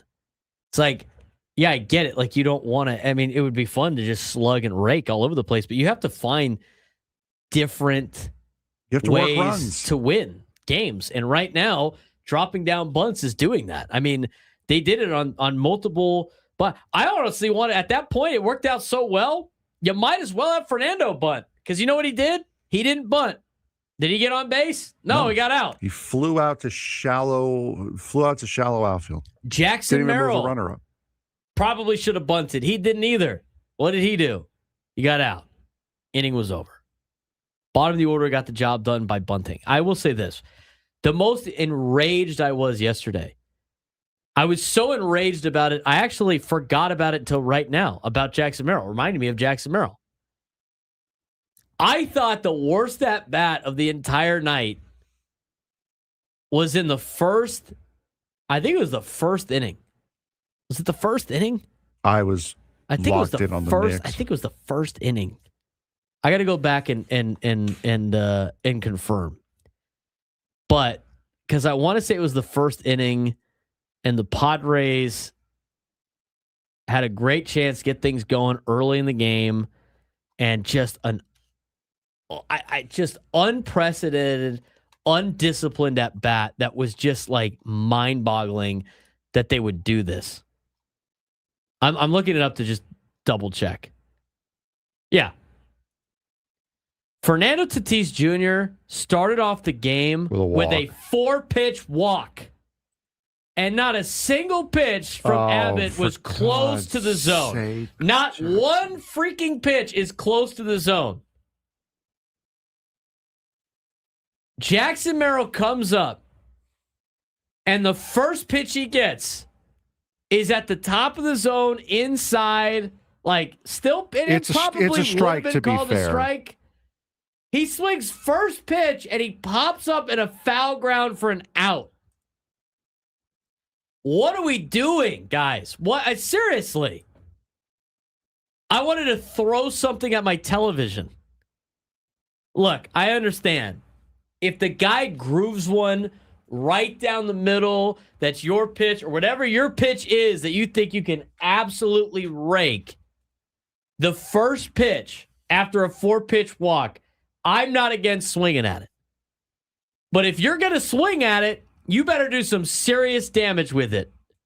And when you're an offense that is struggling as much as the Padres offense is, to start a game off against the guy who has owned you in his career, I mean, completely has owned the Padres in his career. Now, the Padres able to get 3 runs on him yesterday because of the fact that the bullpen let him down. That's neither here nor there.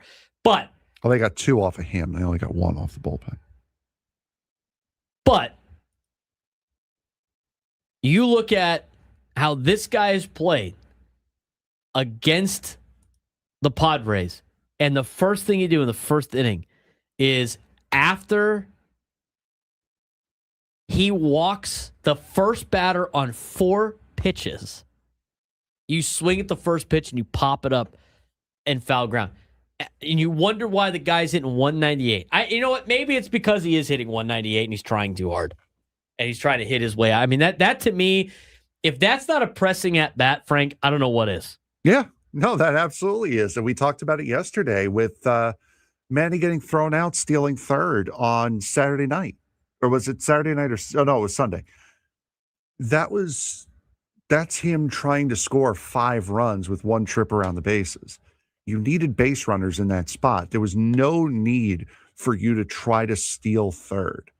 So it's everyone's trying. Oh, yeah, that was just ridiculous, too. Everybody's trying too hard right now to be the hero when they don't need a hero. They need warm, conscious bodies to play baseball. They don't need a hero right now. That's the last thing they need is a hero. Shoot, I tried to do that on the golf course yesterday. I'm like, I'm going to destroy this ball. Nope. Happens all the time. Abbott he got charged with 3 yesterday. No, he got charged with 3. The third runner was inherited after the bull. Yeah, but that's still his run. No, you still get 3 runs off of him. No, that's the 3 runs. No, I fully understand, and I know you're right. All I'm saying is that he physically gave up 2. The reliever gave up his third run. That's all I was saying. Which is what I said. I said you ended up getting 3 runs off him because his bullpen failed him in the 7th inning. Okay. Yes, we said the same thing. He gave up 3 runs on 4 hits. That's the worst he's ever done against the Padres. He had like a sub-2 ERA against the Padres all time. And in the first inning, you go walk on 4 pitches and a first pitch pop-up and foul ground. I mean, at least put the ball hard in play. Like if Merrill roped that ball and it was a line drive out, I would have been like, you know what? I still don't like it, but fine. No, he tagged it. You know what? If he sees a pitch he likes and he tags it, you just get a little unlucky like that, fine. But when you swing at a pitch like that and you pop it up in foul ground, you got J.J. Bleday, who should be a receiver for like the Cincinnati Bengals, is running in and making a catch. Come on.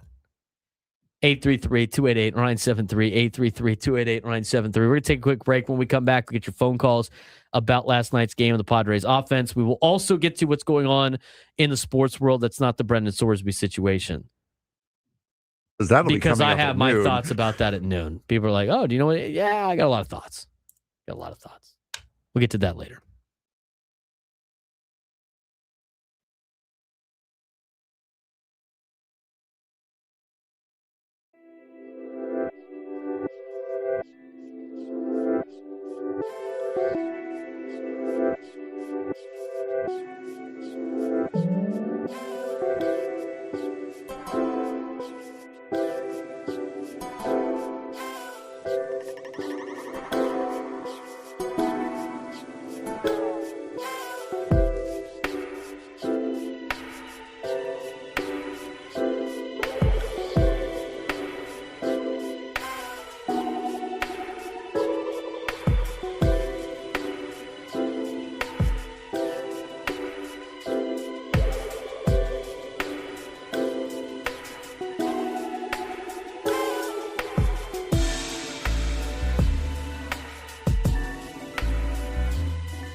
All of our guests join us on the SDCCU fan hotline. It's not Big Bank Banking. It's better. He's Frank Marchese. I'm Braden Surprenant. It's the Braden Surprenant Show. Saturday's number one sports station, 97.3 The Fan. We're going to talk about the Brendan Sorsby situation in the noon hour. We do have a little bit of time here, and maybe we dive into this. Tough news over the weekend for the Padres in terms of not having a player now for a long part of the season. In fact, probably out for the season. As we mentioned, or you and I texted about this when the news went down. And now I guess you can trade for an outfielder because now the Padres do need, in fact, an everyday outfielder. Padres lost Ramón Laureano to a hip injury. He was placed on the injured list, and then he ended up having surgery on his hip. The context of this, of course, it sounds like he has been dealing with this issue since 2021. He opted back then to just kind of keep doing some treatment to be able to play. And then it got into a point now where he had to get surgery, obviously for the betterment of his career and everything like that. So Ramón Laureano is expected to miss 4 to 5 months is what the initial thing said. And I immediately said to Frank, it sounds like he's out for the year. And then in The Athletic, Dennis Lynn reporting that Padres left fielder Ramón Laureano is expected to miss the remainder of the season after undergoing surgery to repair a torn labrum in his right hip. Yes, you have labrums in your shoulders and your hips. The injury traces back to 2021 with the Athletics when he originally hurt the same hip. Laureano previously managed the issue with some therapeutic injections 5 years ago, played through it for years until it worsened this season. Manager Craig Stammen called it a big loss, noting Laureano was a key offensive expectation and a brief leadoff option early in the year. Recently struggled offensively, potentially due to the hip issue. I think this makes a lot of sense, Frank, now knowing, that he had been hurt, why his results had gone down. But I look at this as, it's tough that you're not going to have him for this year. That would honestly, that's what made trading for Laureano so appealing last year, Frank, was the fact that you had an option to pick up that was very cheap. And now you don't get that option, obviously, because he's going to miss most of the season, if not all the season. Laureano initially experienced soreness that lingered and eventually escalated. He did not inform the Padres until last weekend, according to Craig Stammen, that it was getting bad. And after reporting it, he visited the same specialist who traded him in 2021.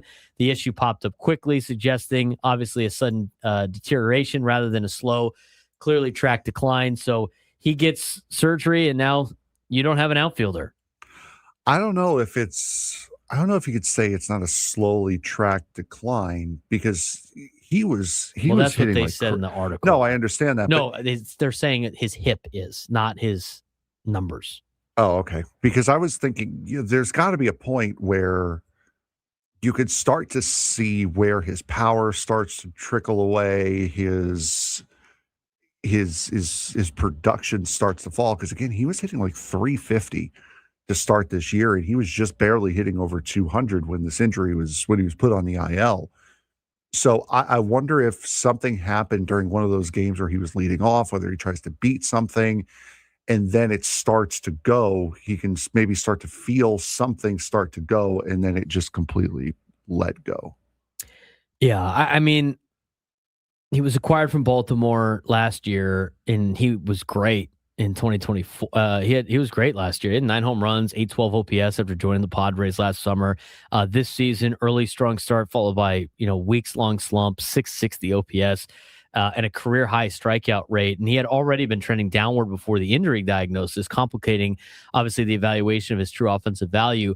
Now with this, I mean, the Padres have promoted Jase Bowen and Samad Taylor. You guys know that. Corresponding move was they designated Nick Castellanos for assignment, who didn't do very well. Bowen is projected as a 4th outfielder type, and Taylor is viewed as a light-hitting utility depth piece. Obviously, they're not impact bats, but I think this opens up the conversation about the trade deadline, where now all of a sudden you have a spot to trade for a bat. Because before, you really didn't have a spot to trade for a bat. And yes, I know the offense isn't very good, but it's because a lot of the guys that are everyday starters are not very good, not the bench piece guys who actually been playing. You don't want to take guys like Ty France and Gavin Sheets out of the lineup, or even Miguel Andujar, who I know has been dealing with some injuries. But those are the only guys you can replace. So before, it made sense that you would be just looking at pitchers, but right now, Frank, I think this opens the door for the Padres to really be hunting some bats for this lineup. And I threw out a couple of names of like prospects that I would consider, bringing up names like a Walker Jenkins, a guy who should be up in the majors, just doesn't really have a spot. Would love a guy like Ryan Walshman, who's already up, but he's a divisional rival. Not a big fan of trading within the division. Looking through, there were a couple of other names here that I saw. There was one kid from St. Louis. Joshua Baez, he's AAA, projected to make his major league debut this year. Throw him out in left field. You have all of the control on him as well. Those are guys that I personally would be looking at as pieces that are ready to help you. I know they're prospects. I know they haven't really been proven in Major League Baseball yet, but it's also young, controllable pieces with a bunch of upside, which you need to mesh with a lot of these big, high money contracts. Everybody on the YouTube chat wants Jordan Alvarez. That's cool. Keep adding more big money contracts. Well, the interesting thing, too, and we're going to get to this later on in the show, sounds like the Padres could take on money. So we'll see how that goes. The Stars have to play, though. I mean, it's a hard sell to a lot of Padres fans about buying at the deadline when they're playing as bad as they've been playing. Thank God they got a win yesterday. All right, what's going on in the sports world that's not Brendan Sorsby or the Padres? And we'll talk about Brendan Sorsby here in a minute. You know that group chat? The one that's always blowing up with the biggest sports takes, debates, and breaking news? You got barbecue back there, and you didn't invite me? Yeah, we've got that too. Welcome to the Sports Thread, where we break down the top 5 stories in sports, just like you would with your crew. Oh, no! Disaster! What a bad idea! No filters, no silence, just real talk. All right, Frank, what we got going on today? Well, we saw what happens when gambling goes right in college sports yesterday, which you'll have your opportunity to vent about. Let's see what happens when it goes wrong, shall we? 4 members of the 2024-25 Alabama State Hornets men's basketball team, including NCAA tournament hero Amar Knox, have been permanently ruled ineligible by the NCAA after allegedly accepting money from gamblers to influence the outcome of games. What do you know? It can be done. Southern Miss Golden Eagles men's basketball, that was who they played when they accepted the money. According to the NCAA, the players accepted a total of $2,000 from bettors connected to a game-fixing scheme that were later paid for their participation. The ruling comes as federal authorities continue investigating a broader sports gambling case, adding another high-profile example to how betting-related scandals are becoming a growing concern across college athletics. With sports betting now more accessible than ever, are colleges and the NCAA doing enough to protect its athletes from gambling influences, or are incidents like these becoming an unavoidable risk in the modern landscape? Ah, boy. Okay, well, you know, a light tease of the next hour to come. Yeah, my thing is, it's like there's either rules, there's not rules. I mean, at this point in time, but like, I don't know why you would ever allow your players to ever gamble on anything. Yeah. I mean, I know, like, baseball doesn't care about guys like playing fantasy football for money. Okay, if you want to make that prerogative, fine. But yeah, I just think it's a slippery slope. I really do. Yep, absolutely. Number 2. Speaking of fantasy football, this is going to be a big one. San Francisco 49ers wide receiver Brandon Ayuk appeared to take a public shot at the organizations in a brief Instagram video, marking his first significant public comments regarding his ongoing contract situation. In the 91-second post, Ayuk repeatedly referred to an unspecified target as little boys and suggested they lacked honesty and direct communication, while the caption said, quote, "If you scared, just say that," fueled speculation that the message was directed at the 49ers front office. While Ayuk never specifically named the team or any individuals, the timing and tone of the post are likely to intensify scrutiny surrounding negotiations and his future with the franchise's training camp approaches. Is Brandon Ayuk helping his cause by taking his frustrations public, or do social media messages like this create more distractions than leverage during negotiations? I don't know why Brandon Ayuk would even do this. I mean, come on, man. Like, what are you doing? Why are you poking the bear here on this? And I already believe in, like, receivers are a dime a dozen. Is paying Brandon Ayuk a ton of money a good idea for the 49ers? And Scraby even said it yesterday. He's trying to get traded to Washington.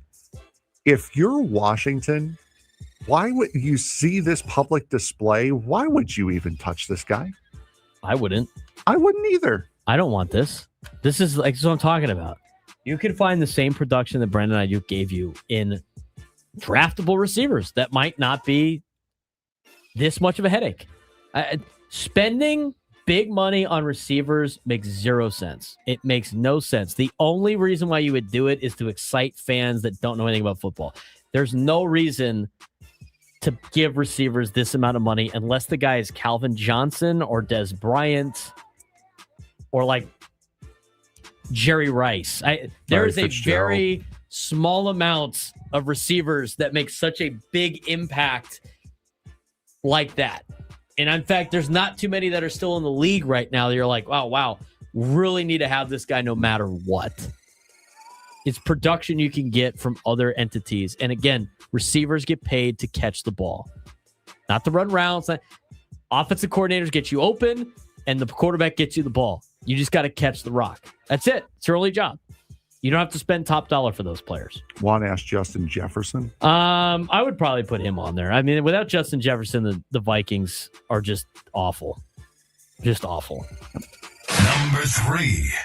Let's put this in the ruh-roh category. The Detroit Tigers received encouraging news as ace Tarek Skubal made a successful rehab start for High A Western Michigan, throwing 5 scoreless innings with 6 strikeouts and touching 98 on his fastball. 2-time American League Cy Young Award winner looked sharp in his first game since undergoing a minor elbow procedure in May, allowing just 2 hits while throwing 54 pitches. 44 strikes on those 54 pitches. Skubal said his velocity and command felt strong, but stopped short of providing a timeline for his return to Detroit, emphasizing that the next step depends on how his arm responds in the days ahead. His return would be a major boost for the Tigers, hoping to remain in the playoff race. How much of a difference can Tarek Skubal make in the American League playoff picture if he returns at full strength to the Tigers? I think it all depends on when he does that. Because the Tigers are the second worst team in all of Major League Baseball. Actually, I forgot about the Rockies. They're the second worst team in all of the American League. They're tied with the Royals. They're tied with the Royals, the second worst record in the American League. And, before it's like, hey, look, they're not many games out of the wild card because they're right there. They're 5.5 games out of the wild card spot now. I mean, the White Sox were in the wild card spot as a team with a losing record. They are now 3 games above 500. The Texas Rangers, or that final wild card spot, they're 1 game under 500. They still have a 5.5 game lead on the Tigers. So I just, at this point with the Tigers, why would you keep this guy? I mean, how about this? The Padres don't have these guys. They don't have these like tradable players, and everybody in their if all these Padres fans want to trade away everybody and move on to the next year, the Tigers do, and it's like, hey, maybe they should keep this guy for a playoff run. The Tigers being 5.5 games out of a wild card spot is enough to go on a playoff run, but the Padres currently tied for a playoff spot. Come on, let's use the logic here. How much of an impact will he have? 0, because he won't be a Tiger post-deadline. Until that team plays their way into at least get back to 500, I don't think it really matters because I think he'll be playing for a National League team in the second half of the season. There's been some crazy stuff going on in college athletics. College athletics is the gift that keeps on giving. Oh, man, we got a lot to unpack in the Brendan Sorsby situation when we come back.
matters in this city, you're hearing about it right here. The Michael King contract, super creative. I think it's a great win for the Padres. Real opinions, real takes, no wasted time.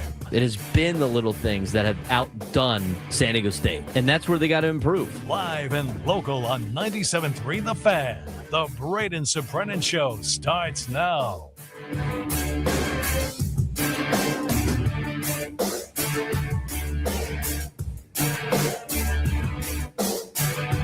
Broadcasting live at the Bell House Studios, we know how. He's Frank Marchese. I'm Braden Soprano. The Braden Soprano Show, San Diego Sports Station 97.3 The Fan.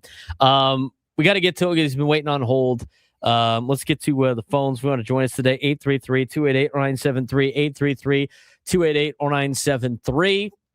Want to talk Padres baseball? Let's talk Padres baseball. We also got the Brendan Sorsby situation we're going to get to as well. Let's get out to Rick in Lakeside who called in. Rick, what's going on, man? Yeah, hey, Brandon, I'm with you. If that would have been your high school kid swinging at the first pitch after 4 balls in a row, you'd have had a nice conversation with that kid, I'm sure, right? Absolutely. And not even that, I would yell at in softball, men's softball, the ball's pitched underhand. I would yell at the adult that I play softball with that they do that after a walk. That was so unbelievable. The other thing I couldn't believe was how many times have we left the bases loaded with 0 outs? I looked it up. It's 15% probability that you can't score, and it seems to be normal for the Padres. Yeah, they unavailable or their inability to score some runs, even when you have bases loaded and no outs, have been very difficult as well. Rick, we appreciate the phone call. Let's get out to another phone caller here. 833-288-0973. 833-288-0973. Let's get out to Sam in Del Mar. Sam, you're on the Braden Soprano Show. What's going on, man? Pretty good, man. Things are going well. It's a beautiful day in San Diego. What do you got for us today? Yeah, I think I kind of agree a little bit with what Manny's saying. There is too much information. Before every at-bat, before every little thing, you can see Souza calling over to the on-deck circle to have a chat with the player on deck, whether it's picking up something that the pitcher's doing or, in between a pitching change. There's so much information being shared. When is too much information too much? And I think it just goes back to seeing the ball hit the ball and play to your strengths, not necessarily what the pitcher's doing to counteract it. Yeah, I think sometimes you get a lot of, sometimes certain players don't like a ton of information before they go up to a bat, or like in any sport. I mean, I know players, over the years that I know I could give extra information to, and they feed off of that. And I had players where if I tell them anything more than what we just have to do ourselves, it's going to complicate things and things are going to get screwed up. And so I don't mind him like giving a breakdown to some of the players right before they go out to bat on pitching changes. But again, I can't hear what he's saying, right? So, I mean, he could be just giving you so much information a mile a minute that it doesn't translate to anything. And, I just think you got a little bit of that out of Manny Machado's rant the other day about the analytics, about he might be just getting too much information. And sometimes that is the case. Look, when you talk about Steven Souza Jr. and Sam, I appreciate the phone call, man. When you talk about Steven Souza Jr., played for the Rays, learned a lot under the Rays organization, worked in the Dodgers organization. I mean, these are two of the more analytical teams in Major League Baseball. And so, for a guy like Steven Souza Jr., it could be a situation where like, oh, this worked in these particular places, and this is great information, which it probably is. I mean, I bet you they have tons of great information over there. But that doesn't mean every player feeds off of that information as much as maybe some of the players did in Tampa, or maybe some of the players do in Los Angeles. And you have to adjust a lot of the time when you coach the information per player and learn how each player understands the assignment, if you will. And some people need more information and some people need less information. And that takes time to kind of develop that throughout the course of a season. So I understand why it might not be working to an extent. But I think like there's just sometimes you give them too much information. There's a couple of things that they probably need, like, hey, look, this guy throws a lot of sliders here. He likes to do this after that. I mean, keep it to like 1 or 2 coaching points, and then you got to let your guys play. I think that comes with experience of coaching. But I appreciate the phone call. 833-288-973, 833-288-973. Okay. Let's talk about what's going on in college athletics, specifically in college football with Brendan Sorsby. Does anybody know who Brendan Sorsby is? Okay, just to kind of recap to get you to where we need to hear this. So Brendan Sorsby is a quarterback that is currently at Texas Tech University. Brendan Sorsby has not played a snap for Texas Tech yet. Okay? Brendan Sorsby was a transfer from Cincinnati, who played at Cincinnati, I think, the last couple of years. And before that, he was at Indiana. So, Brendan Sorsby has been a quarterback at Indiana and Cincinnati. He played in 2022 at Indiana. He played 1 game. He was 3 for 6 in that game with 8 yards, threw a pick as a freshman. In 2023, as a redshirt freshman, 10 games he played for Indiana, was 135 for, 237 with 15 touchdowns and 5 picks. Played 10 games in his second year. His third year was in Cincinnati as a sophomore, played all 12 games as a starting quarterback, threw 18 touchdowns, 7 picks. And last year for the Cincinnati Bearcats as a junior, played in 12 games, completed 207 of his attempted 336 passes, 61% completion percentage, 2,800 yards, had 27 touchdowns and 5 picks for the Bearcats. That's the context of who he is as a player. So during this offseason, he entered the transfer portal and he got a big contract by Texas Tech in NIL money to be their starting quarterback for 2026. Over this time, it was reported that Brendan Sorsby had gambled on sports. And what initially started this conversation was a sports book or an app, I can't remember off the top of my head, had reported to the authorities about an irregular account ended up being Brendan Sorsby's account. Brendan Sorsby, since being a quarterback at Indiana in 2022, had placed over 9,000 bets and more than $90,000 on sports. And not only on sports, but on college sports. And not only on college sports, but college football. And not only on college football, but for Indiana while he was at Indiana. Now, he has claimed that he has not bet on games involving himself playing in because he did redshirt that first year and only played in 1 game. But according to NCAA rules, you cannot bet on any sport at any level that the NCAA has. So, since the NCAA has football, you cannot gamble on the NFL. You cannot gamble on the UFL. You cannot gamble on any level of professional football. Same thing with soccer team. Any sanctioned NCAA sport, you are not allowed to gamble. As an athlete, as an administrator, as somebody in the athletic department, if you are a part of the NCAA in any capacity, and you are a employee or a student of these schools and you're involved with sports, you cannot gamble on any level of sport that is also sanctioned by the NCAA. Brendan Sorsby had gambled on 9,000 different bets, wagering over $90,000 over the last handful of years. So what did the NCAA do? They said, you're done. Like, you cannot play this year, which is significant because this is Brendan Sorsby's last year of playing college football. He is a senior. This is his last year of eligibility. So he filed a complaint towards the NCAA. Well, Problem with that is you're in a situation now where if you do not get the results that you want, you could just sue the NCAA. So the most recent thing that came up was the NCAA again has said you cannot play. Texas Tech, defending their $5 million plus investment into a quarterback that has not played for them yet, argues back like this shouldn't be enough for the NCAA. This should be enough for him to be, permanently ending his career.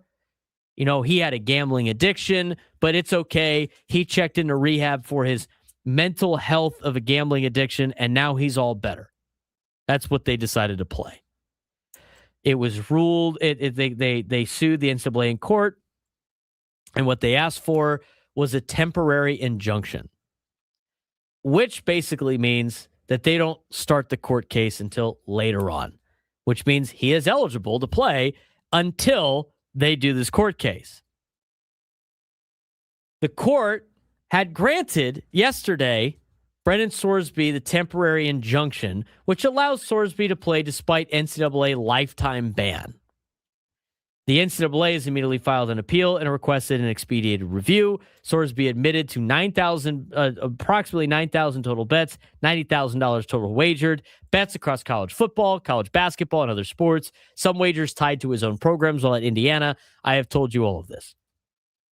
The NCAA punishment for doing said thing is ineligibility for betting on his own team. Judge ruled the exclusion would cause irreparable harm to player development and mental health. Conditions for eligibility: must continue gambling addiction treatment, participate in counseling, Gamblers Anonymous, and submit monthly compliance reports. Sorsby will miss the first 2 games against Abilene Christian and Oregon State. He is eligible for the Big 12 opener versus Houston. And the trial, Frank, is scheduled for February 2027 when, I don't know, Brendan Sorsby is no longer going to be playing college football because he will be getting ready for the NFL draft. The NCAA warns ruling threatens competitive integrity enforcement precedent. Big 12 leadership has expressed concern over ruling impact. Ongoing broader gambling and eligibility legal battles across college sports. Separate legal issues include potential investigations and a $1 million dispute with Cincinnati over a transfer agreement. I mean, this is ridiculous.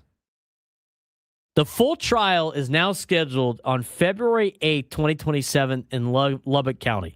The NCAA has immediately appealed to Texas Appellate Court in Amarillo, Texas. All appellate judges are Texas Tech law grads, by the way.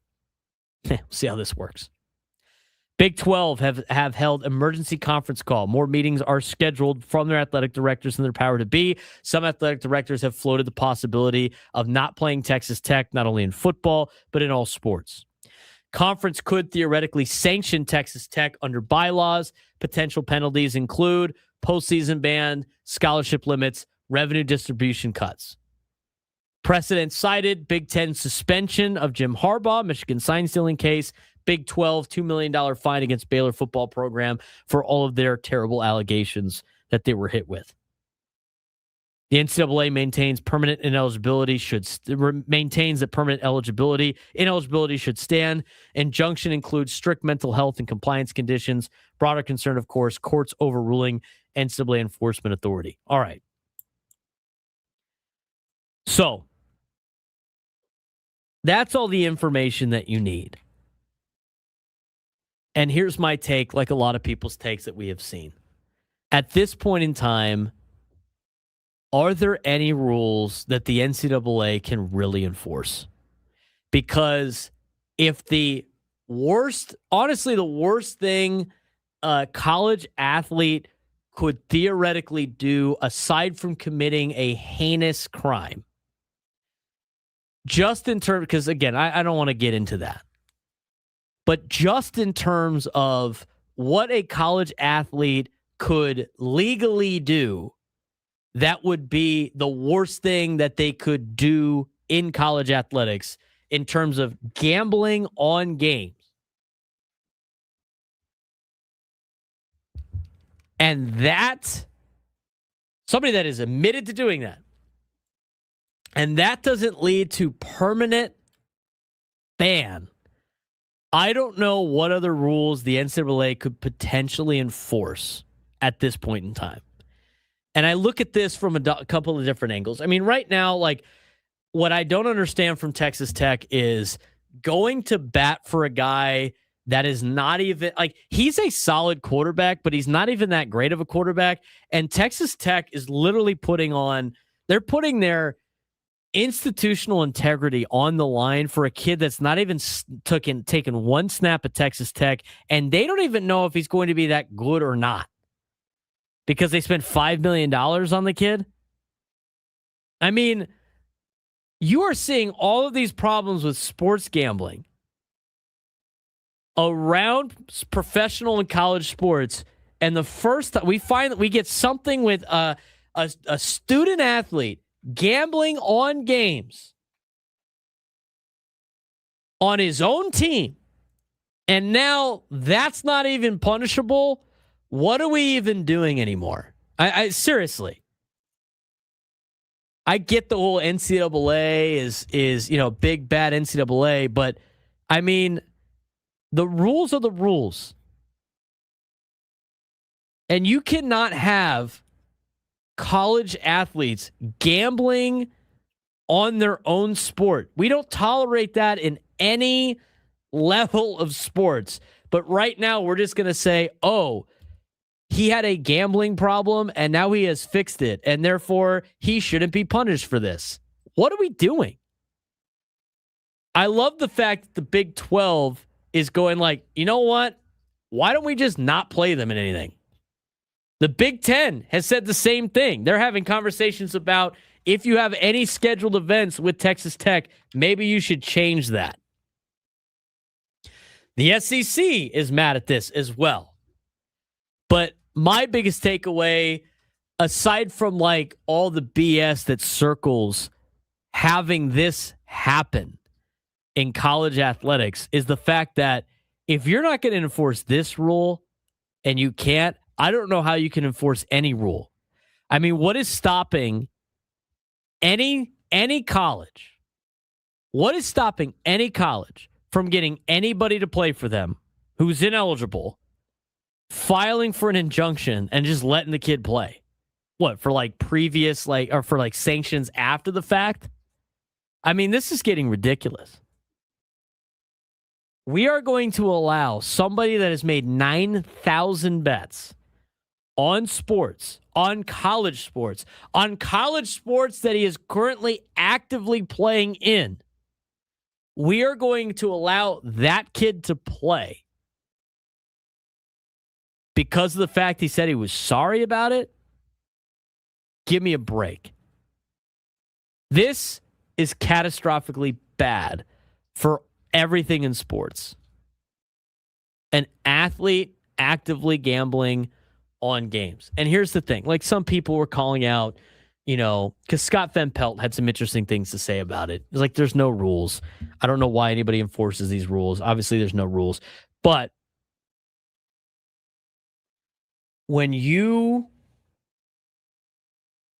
there's a difference between,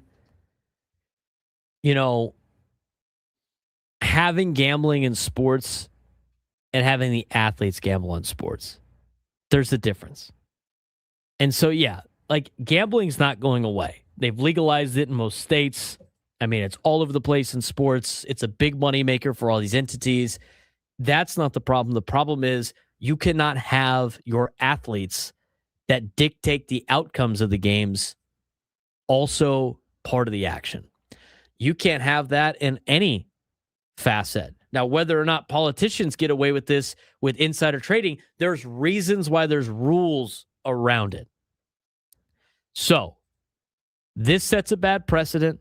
There's more that needs to be discussed. We have to take a break, and we'll dive into some of the ins and outs of the problems of this. But it's not about whether or not you're still going to watch the game. It's about the integrity of the game and the integrity of what this means for sports.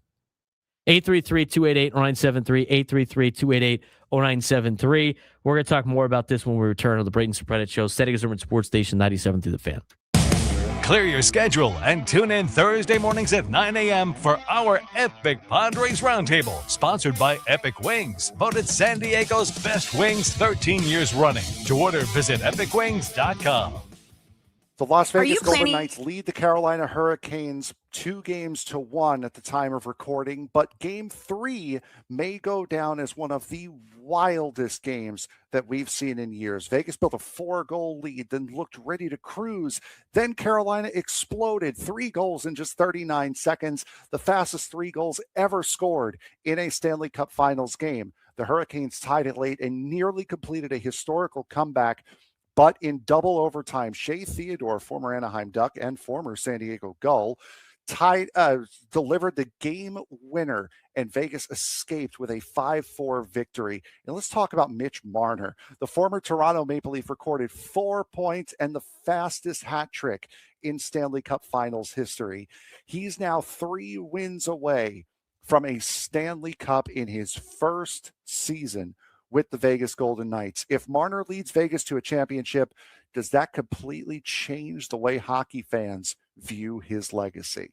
The Stanley Cup Finals is certainly living up to its expectation and then some. 3 games into the series at the time of recording, the Vegas Golden Knights hold a 2-1 lead over the Carolina Hurricanes. But this matchup has been anything but predictable. We've seen blown leads, overtime thrillers, historic performances, controversial challenges, and one of the wildest comebacks in Stanley Cup Finals history almost become a reality. If the first 3 games are any indication, hockey fans could be headed for an all-time classic in the final potential 4. So far, Vegas grabbed control of the series in Game 1. They entered the final as the underdog, despite being one of the NHL's elite teams all season long. 3 games later, they're exactly where they want to be. Vegas won Game 1 in Carolina 5-4 after overcoming an early 2-goal deficit, and then survived double overtime in Game 3 to take a crucial 2-1 series lead.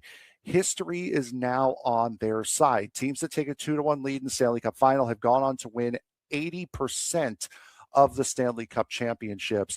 That doesn't mean the series is over, but that does mean that Carolina's margin for error has become so much narrower.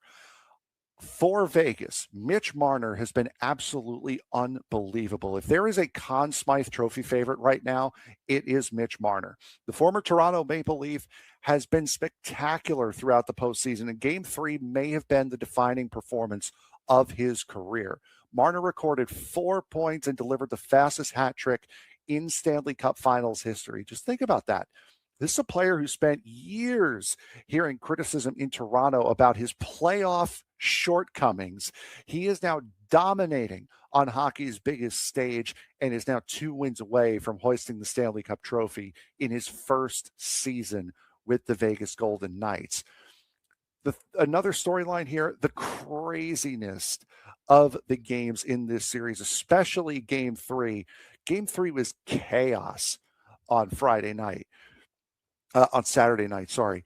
Vegas looked like it had the game wrapped up, building a 4-goal lead. They scored 6 goals in the second period. The first 2 were taken off the board after challenges by Carolina.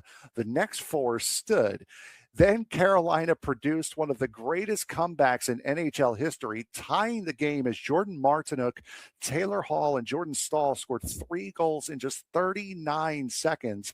The fastest 3 goals ever scored in a Stanley Cup final game. And all of them came within 10 minutes to go in the game. Andrei Svechnikov then tied the game late in regulation, stunning the Las Vegas crowd. The Hurricanes became the first team to even give themselves a chance after trailing by 4 goals in the third period of a Stanley Cup Finals game. Ultimately, Vegas survived in double overtime when Shea Theodore found the back of the net, but the message was clear that Carolina was not going away. And while they were able to stay alive, they have a big problem right now. While Carolina deserves credit for its resilience, there's a concern growing larger every single game, and that is that the top line is not producing. Sebastian Aho, Seth Jarvis, and Andrei Svechnikov have struggled to generate consistent offense and have even strength. And throughout much of this postseason, Sebastian Aho also gave up a penalty shot opportunity to Mitch Marner, which was saved in that game 3. Coach Rod Brindamore has publicly acknowledged that the lineup changes are being considered. When you're facing a team as deep as Vegas, your stars really have to star, something I know we're very familiar with here in San Diego. If Carolina is going to come back in this series, then it starts with its stars taking control. Goaltending, also a factor. One of the biggest things to come out of Game 3 was that Frederik Andersen surrendered all 4 of those goals on 16 shots. The Hurricanes then turned to Brandon Busey to start the third. On a Tuesday, it is a Tuesday. Frank's bounced back here in the later hours of the show. He has bounced back. Yeah, we had a good hour. We're building on momentum now. Yes. I mean... I am Freddy Fermín laying down a sack bunt. You about to hit some home runs here in the next couple of days? Absolutely. We're talking about the Brendan Sorsby situation, how crazy it is. I mean, I just like... There's just so many things wrong with this at so many different levels. I mean, Emmanuel Clase is going to go to federal prison for doing this. Yet, we're going to let Brendan Sorsby play in college athletics for gambling on games. He even, like... What's the problem? You don't see the problem with that? No. Come on. I mean, Brendan Sorsby even bet the unders on his team at Indiana. That has been reported. That's basically betting against your team, Frank, is it not? Now, he wasn't playing in it, but still, does it really matter? They should be gambling at all. They've made it so easily accessible. It's an interesting slippery slope that they're going down right now, but the rule is you should not be allowed to gamble if you're an athlete. Excuse me while I do this Kalshi promo. That's right. But there's a difference, though. It's not like you're telling the athletes that have an impact on the game to do it. That is where you draw the line. I mean, think about all of the other punishments in the past, and those are starting to leak out. I mean, we're talking about like Des Bryant lost a year at Oklahoma State because he hung out with Deion Sanders and had a burger with him. I mean, think about how dumb this is. Remember when Reggie Bush once had to forfeit a Heisman Trophy for accepting improper benefits from agents? A rent-free house from USC? There's a story about that Iowa football player from 2 years ago that's coming back up. Yeah. USC had to vacate the national title, right? Remember that? But by the way, it wasn't even Reggie Bush. It was his parents. And the rent-free home was a short-term thing. It wasn't even a long-term thing. I mean, USC had to give up a title. Reggie Bush lost the Heisman for this. Brendan Sorsby makes 9,000 bets. It's like, yeah, dude, just go to the right judge. You'll be clear to play. The appellate court for Texas Tech law degree alumni are on the Texas appellate court out there. I'm sure that will work out well for the NCAA. Yeah, this is from the Iowa football coach. I remember this. Yeah, defensive tackle Noah Shannon bet less than $100 on Iowa's women's basketball team during the 2023 Final Four. Got a lifetime ban. Lifetime ban. Brendan Sorsby, 9,000 bets on college, not all on college football, but 9,000 bets on sports, including college sports he was playing, including teams he was on in college sports that he was playing. I mean, come on. And this isn't the NCAA. Like, this isn't like, because people were like, oh, it's the spineless NCAA. They don't have any antitrust law protection, which means all it takes is a judge in some place to just go like, yeah, I think you can play. And guess what? There's nothing the NCAA can do about it. This is what you have created in this world of making these players employees and paying them tons of money. What did you think was going to happen? everything was going to be fine and dandy and everybody was going to be happy and everybody's going to all make money together and this is all great. Come on, man. So naive for the people to argue for this for the last 5, 6, 7, 8 years. And I said it back then and I'll say it again. I was going to laugh at the disaster that is college sports because some people thought that paying athletes millions of dollars in college was going to be the greatest thing that's ever happened, when in fact, it was never going to be the greatest thing that ever happened, and it was going to ruin a bunch of stuff. Just wanted a football game, man. Yeah, exactly. Just wanted a football game. They could have worked out. All they had to do was say, oh, giving Des Bryant a cheeseburger is not an improper benefit. It's literally all they had to do. They made it so ridiculous that people went full 180, and we got to contracts for name, image, and likeness, which is just pay for play. I mean, Ohio State, remember Ohio State had to give up a championship because the guys that won pawned their rings for tattoos? That was a big problem. I just this is all the stuff that has to happen that they didn't put in. Now you gotta put in these rules. I love what the Big 12's doing. I mean, this is what Brett Yormark, the commissioner of the Big 12, said after the league AD meetings today. They had meetings today. We had a thoughtful and productive conversation with our athletic directors today as we continue to work through the broader implications of the situation. Many of our athletics directors voiced their opinions. We will continue to have open, honest dialogue amongst the group until there is something to report. These conversations remain with the conference. Yormark meets with his university presidents on Thursday, where the league's presidential board is expected to evaluate options for possible action. As written yesterday by Ross Dellinger, Big 12 presidents have the ability to sanction member schools for actions detrimental to the conference.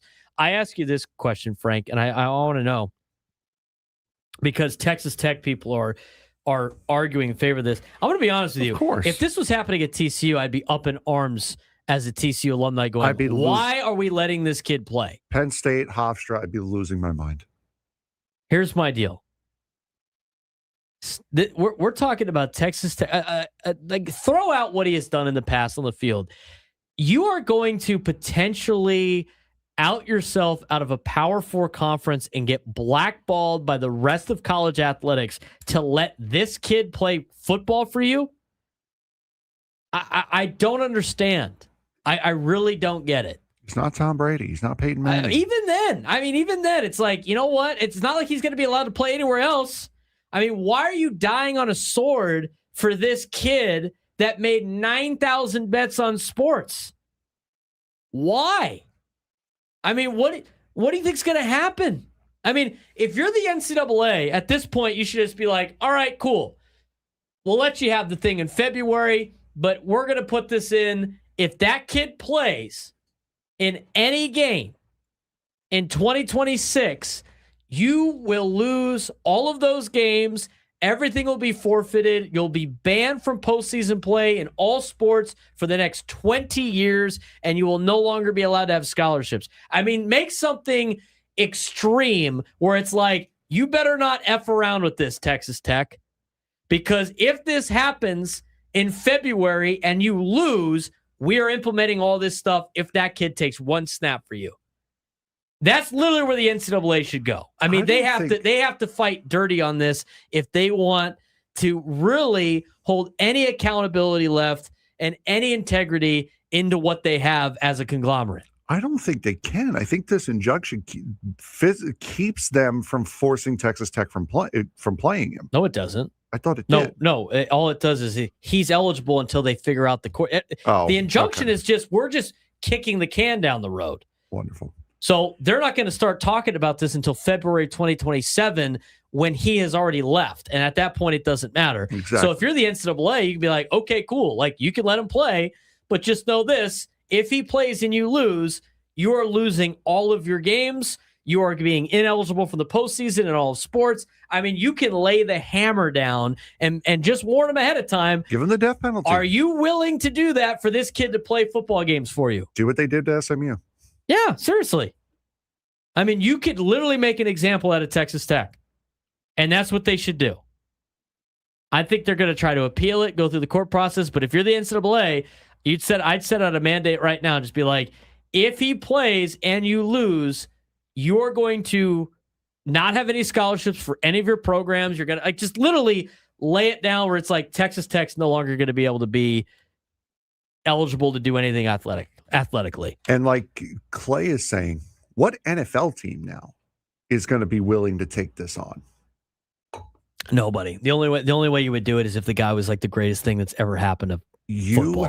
You have ruined your entire football playing career because you couldn't just not bet. Like, come on, dude. And now are making a circus about it. I've seen, I don't think it's going to happen, but I've seen like the Big 12 has threatened to kick Texas Tech out of the conference if they decide to play this kid, right? I mean, other schools are like saying they don't want to play. But my thing is if the Big 12 gets that level and you're Texas Tech, do you think any other conference is going to pick you up? No, There's no way. You'll be Notre Dame, but not for Notre Dame reasons. That is one thing I do also want to point out. It's good to finally see all of the conferences aligned on something. That the power to have put the clamp down, saying, listen, if you guys have Texas Tech in any sport, be wise to get them off the schedule. The Big 12 is not coming out and defending them. Literally, the only people that are defending this are Texas Tech and Brendan Sorsby. That's it. Those are the only ones. That's it. If you're like the SEC doesn't want anything to do with this, the Big Ten wants nothing to do with this, and then and I like Brett McMurphy, but he was like, "What are they going to do? Everybody's going to forfeit, and they're going to go 12-0 into the playoff." It's like, no, they're not, because the NCAA, they can rule what they want. College football playoff has nothing to do with the NCAA. You know what they could do? They just be like, "You're not in. You're not in. What are you going to do? Sue us?" But we went 12-0. Yeah, you're not in. We think that you're not good enough to be in. They went 12-0. They beat Abilene Christian and Sam Houston State that wanted the money to play in the game, that didn't care about playing them. But you know what? They forfeit. They got all these forfeit wins. College football playoffs just be like, you know what? We're not going to put them in if he plays. Did you see a Sam Houston State fan account? I think it was a fan account yesterday when they showed a picture of their schedule and said, "Don't worry, America, we got this." I have some interesting comments that I want to get to when we come back. Pro Football Talk, was that Mike Florio? He's ridiculous sometimes, but he tweeted something out which leads to a broader issue, and we're going to get to this when we come back. Braden Surprenant Show, San Diego Sports Station 97.3 The Fan.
12:45 on a Tuesday. Show's been flying by today. It's good to be back with you guys today after being off yesterday. We're going to talk more Padres baseball in the 1 o'clock hour. They got a tough matchup against Chase Burns coming up tonight. Padres trying to win 2 in a row. Haven't done that in a long time. How many days has it been since we jumped on the air and the Padres won the game the night before? It's been since when the Padres beat the Dodgers on a Monday night. May 19th was the last time. Good Lord. That's a long time. It's a long time. Hopefully we could do that again tomorrow. Well, we're live at the Loft. Yes, we'll be live at the Loft tomorrow. We'll have Jesse Agler on the show at 11:30. So we got that. Nice. Looking forward to that. Let's talk more Padres baseball coming up in a little bit. I do have some tweets that I want to read off about this Brendan Sorsby situation and a take from Ross Tucker, which I thought was good. 833-288-0973, 833-288-0973. Let's out to Gary in UTC. Gary, what's going on, man? Hey, guys. How you doing? You sound good today. Thank you. Yep. Just, I agree with you on most all of your points. I was sitting there thinking, I'm reading the news, sports news about it, the Crosby situation. Sorry, I mispronounced his name, but yeah, if we're going to not enforce that rule, why have any rules at all? I mean, any rules. Anything seems to go, which is the only thing I kind of counterpoint to you saying, hey, if we're going to gamble, we got to have rules. They don't want to obey the rules that we have now. What makes anybody think that they're going to obey them once we have some on that? They really opened Pandora's box years ago, such as you pointed out. And I remember you saying this a long time ago. And also I remember, because especially since I think we're both the same age, do you remember Art Schleister from Ohio State? I do not. Art Schleister was quarterback. He was the last quarterback that played for Woody Hayes right before Earl Bruce took over. And he had a little bit of a gambling problem, let's say, and he was spotted even with his head coach, Earl Bruce, at one of the prominent Ohio State joints that was known for gambling. He was not charged or anything like that. If he had been found out and there had been any kind of social media back in that day, back in 79, 80, 81, oh my goodness, he would have been banned for life, kind of like the way you were just talking about. So he had a lifetime of going to prison, losing a lot of money, bookies, the whole 9 yards. That's just where it's going to go for some of these guys, and unfortunately, that's what it's going to take for them to learn. So what do you think? Do you think anybody's going to obey any rules if they put anything in place about gambling, Brandon? I mean, at this point, and I appreciate the phone call, Gary, I just, they have to get, the NCAA has no foot to stand on because they don't have antitrust law exemptions.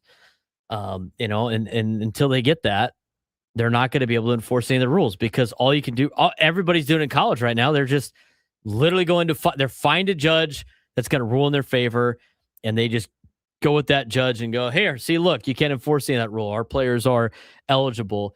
And it leads us to the conversation, and Ross Tucker brought it up on his podcast, and I totally believe this too. It's like, if you're not going to enforce this rule, how are you ever going to enforce any rule? Like, there are no rules to eligible players. At this point, why even have eligibility at all? Anybody that walks on this planet that's good at these sports should just be able to play at college. Since we don't have any rules against it. You have that clip from Ross Tucker? Yes. Let's hear from Ross Tucker. Former NFL player, played at Princeton. He's been on our show a couple of times. Great guy. But he was on his podcast talking about this, and it's 100% true. I got to be honest with you. I'm just kind of sad. And I don't really blame Brendan Sorsby or Texas Tech. They're just looking out for their own self-interest, which is what pretty much everybody does in life. But on some level, it just kind of feels like college football as we know it is over. Maybe people can say that it's been over for years, and they might be right. But, if none of the rules matter, or if you can always just file a lawsuit with a judge and get out of the rules, what are we even doing? I mean, how do you even know who's eligible, who's not? It's kind of a sad day in my mind for college football and for the sport of football, especially for people that love it as much as me. Why wouldn't you do that for any type of like suspension too, by the way?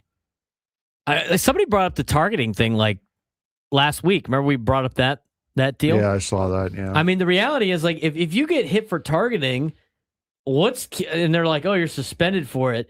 What's stopping a school from just being like, I don't know, this judge says he's not. It says he can play. He doesn't think it was targeting. All right, well, let's have a court case about this. Okay, well, let's file an injunction for later on. Okay, cool. So we'll listen to that later. But until this actually happens, since we're appealing it, he's eligible to play. I mean, what are we doing? Why would you listen to anything the NCAA says? We need a school to bite the bullet on that. Yeah, like have it be some like irrelevant power school like Northwestern, Texas Tech. Just have it be like Northwestern or some stupid school that no one thinks twice about, Maryland, and just be like, hey, Rutgers. Rutgers. Be like, hey, just do that and just show how ridiculous it can be. I want to get to this other thing. I gotta. You know what I saw the other day? I'm driving out of my place. I get to a stoplight, and there's a Cybertruck at the other light. And it's got like red trim, and it's got a fat Rutgers sticker on the side of it. I was like, is that Greg Schiano? He's driving around? Penasquitos? Loser. Rutgers. You know what? Maybe he listens to the show. That's kind of mean.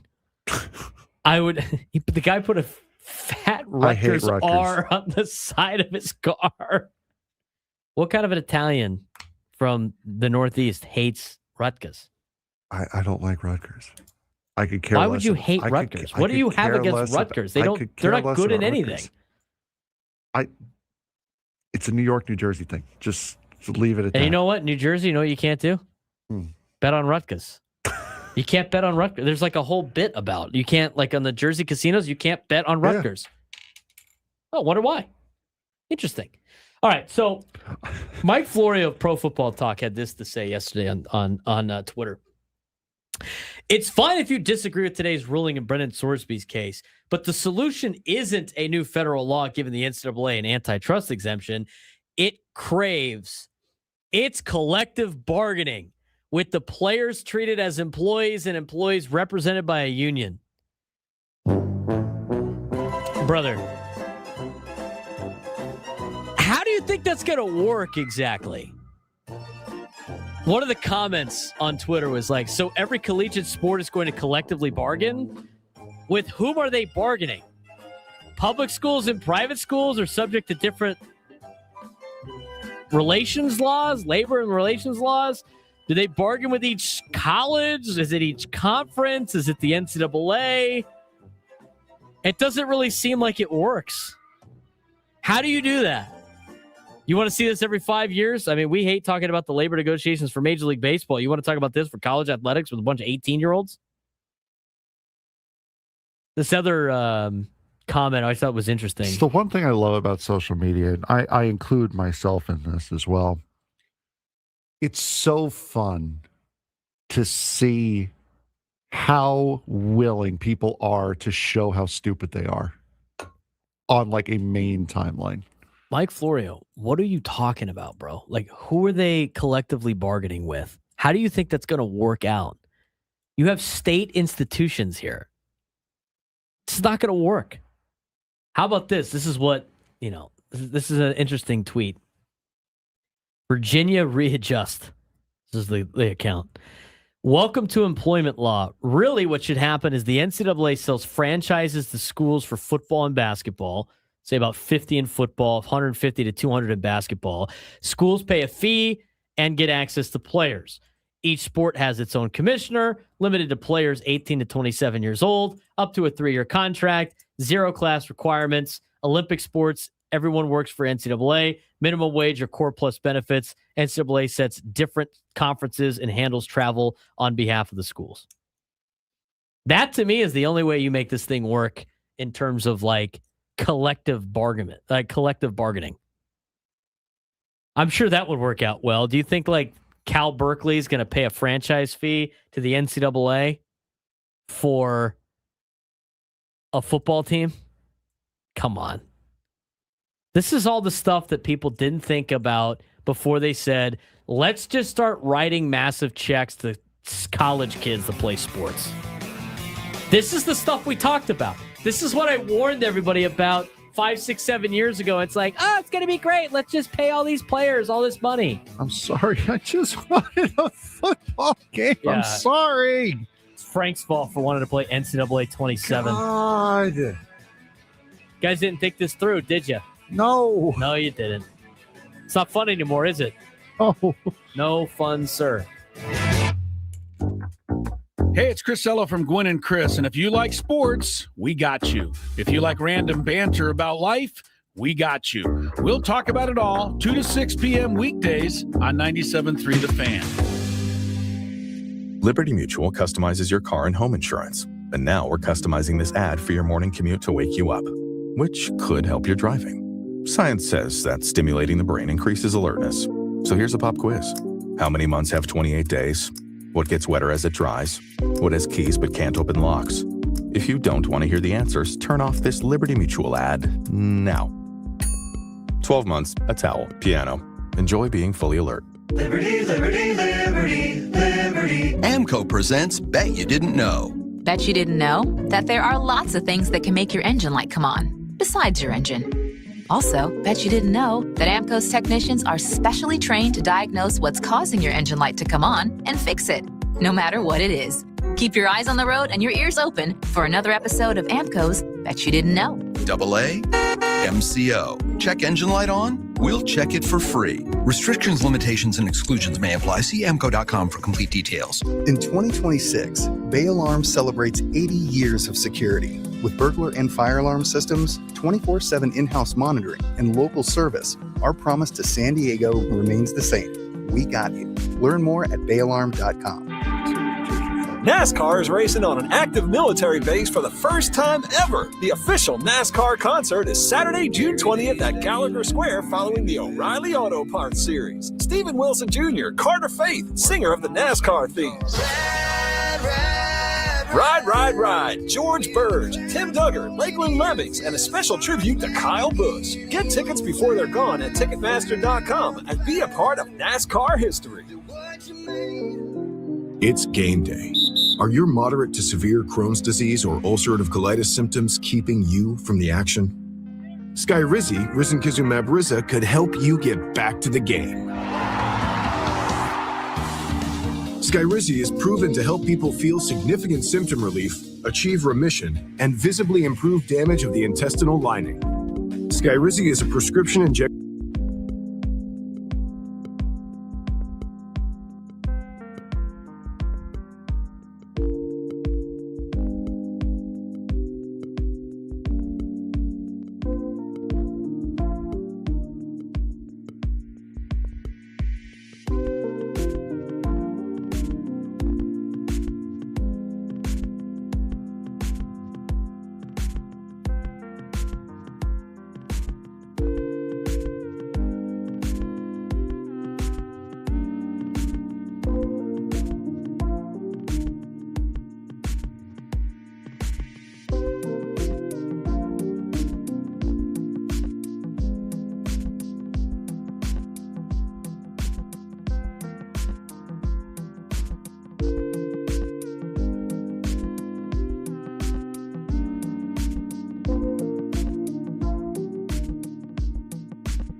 Broadcasting live from the Bill House Studios. We know how. He's Frank Marchese. I'm Braden Surprenant. It's the Braden Surprenant Show. Standing as Homeruns Sports Station, 97.3 The Fan. We didn't get to our midday sports standoff today. We'll do it tomorrow. If you could take me down on some trivia, you'll be qualified for a chance to win our grand prize, a 2-night stay at Town and Country Resort, and a $250 food and beverage credit. Work on your resting vacation face this summer at Town and Country Resort. 3 pools and a 4-story water slide named Twister make Town and Country a family favorite.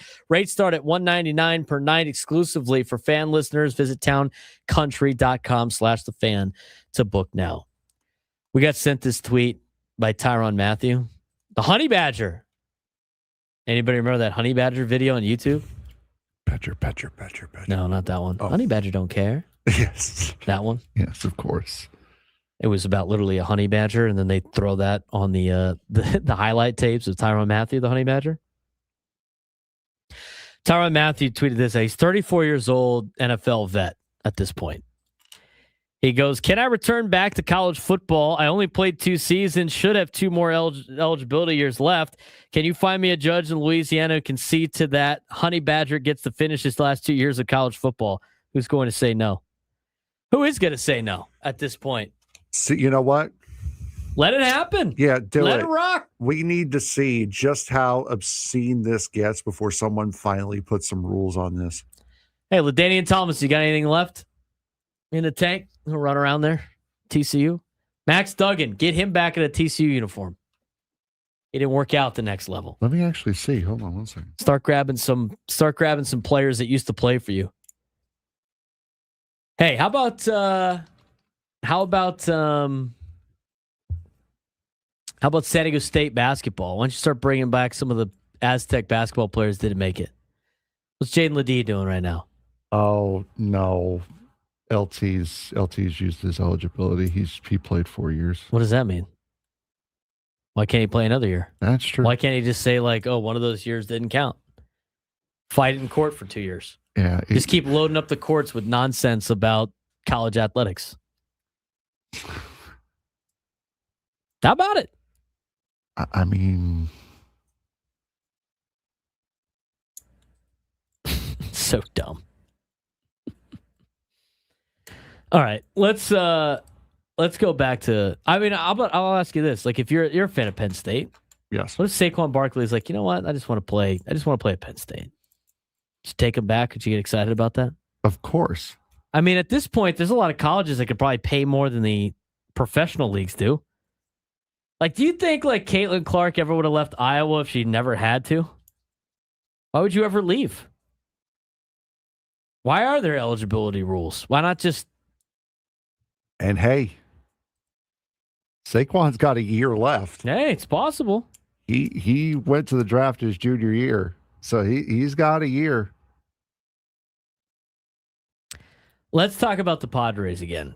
All right, so Tom Krasovic wrote a column on the Padres. And he had a couple over the weekend. One of them was the lack of depth. This one's the, are they playing better than they actually are comments. And some of the keynotes from that is like Manny Machado had talked about, he had never really believed in the, he's pushing the baseball card theory to explain why the Padres offensive struggles through the first third of the season is not like catastrophically bad.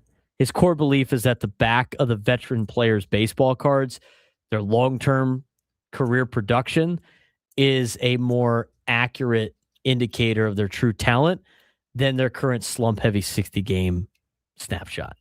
So he argues that along with other core hitters like Fernandez Tatis Jr., is simply underperforming due to positive, he argues that they're going to jump because of positive regression. He points to the idea that over the remaining months of the season, the offense will normalize toward established career levels. Despite a rough start, he believes the track records of the lineup will reassert themselves. Obviously, there's a lot of optimism around that, but what's difficult is the fact that it's hard to sell that right now to a lot of people. He took a deeper dive, Tom Krasovic did, about how the team has been performing. Now, obviously, the core hitters are collectively underperforming expectations early in the season. Machado's stat line is down significantly, but underlying indicators suggest possible rebound. Fernando's power output is historically much higher than current pace, which is expected regression. Jackson Merrill profile suggests late talent legitimacy, no flat fluke regression downward. Aging curve obviously are concerns, as Bogaerts and Machado are trending below career baselines. In terms of pitching evolution, velocity has increased for a lot of pitchers out there in Major League Baseball. More pitch shapes, less predictability. Example, Zach Wheeler using multiple fastball types to disrupt timing and sequencing hitters. And the league context, obviously, harder for hitters to adjust mid-career due to velocity and deception increases. Organizational implication, Preller may need midseason upgrades across multiple roster layers. Core tension, of course, is regression optimism versus a structural decline risk. We have taken a look, Frank, at all of these deep numbers throughout the season. All of the metrics show that it's not a massive aging concern for guys like Machado and Bogaerts. A lot of the numbers do suggest that they are going to regress back to the mean. But an interesting deep dive by Tom Krasovic about, are the Padres actually playing better than the numbers show? Some of the advanced numbers don't say that. In terms of like the aging numbers, they do. But it eventually you're going to have to execute. Otherwise, it doesn't really matter what your advanced metrics show. All it shows is they're not at a point where they're aging so fast that it's going to be catastrophically bad for these players. What it does show, though, is they do need to make some adjustments to make an impact. And I don't know how many more times Manny can say back of my baseball card when he is the worst batting average in all of baseball. Yeah, no, those catchphrases don't hold too much water at that level. You have to be able to, if you want to use excuses like that, you have to be able to put the basic stats together, which Manny has not been able to do short of home runs. As far as whether or not they're playing up to their potential or they're playing better than they actually appear to be, I don't know, man. Like, there are some guys that are playing well. But the vast majority of the people that you are looking for to play, it's just they're playing so bad. And you've got Fernando. I'm not sure. I think it was Friday night. We had texted about, I think it was Bo Bichette's triple on Friday night. That ball that clanked around in the right field corner a little bit. You never really see Fernando making mistakes like that, not being able to pick up a ball, misreading a bounce off the wall. This just looks like a lost year for some of these guys. It really does. And I don't think you've gotten to a point now where I don't think Manny's going to get it back this year. Next year is a completely different story. Next year, for me, it's a slate wipe clean. But for this year, it looks like this is just destined to be a career worse year for him. What do we got on this, by the way? You ready for this? Go for it. Did you see this stat today?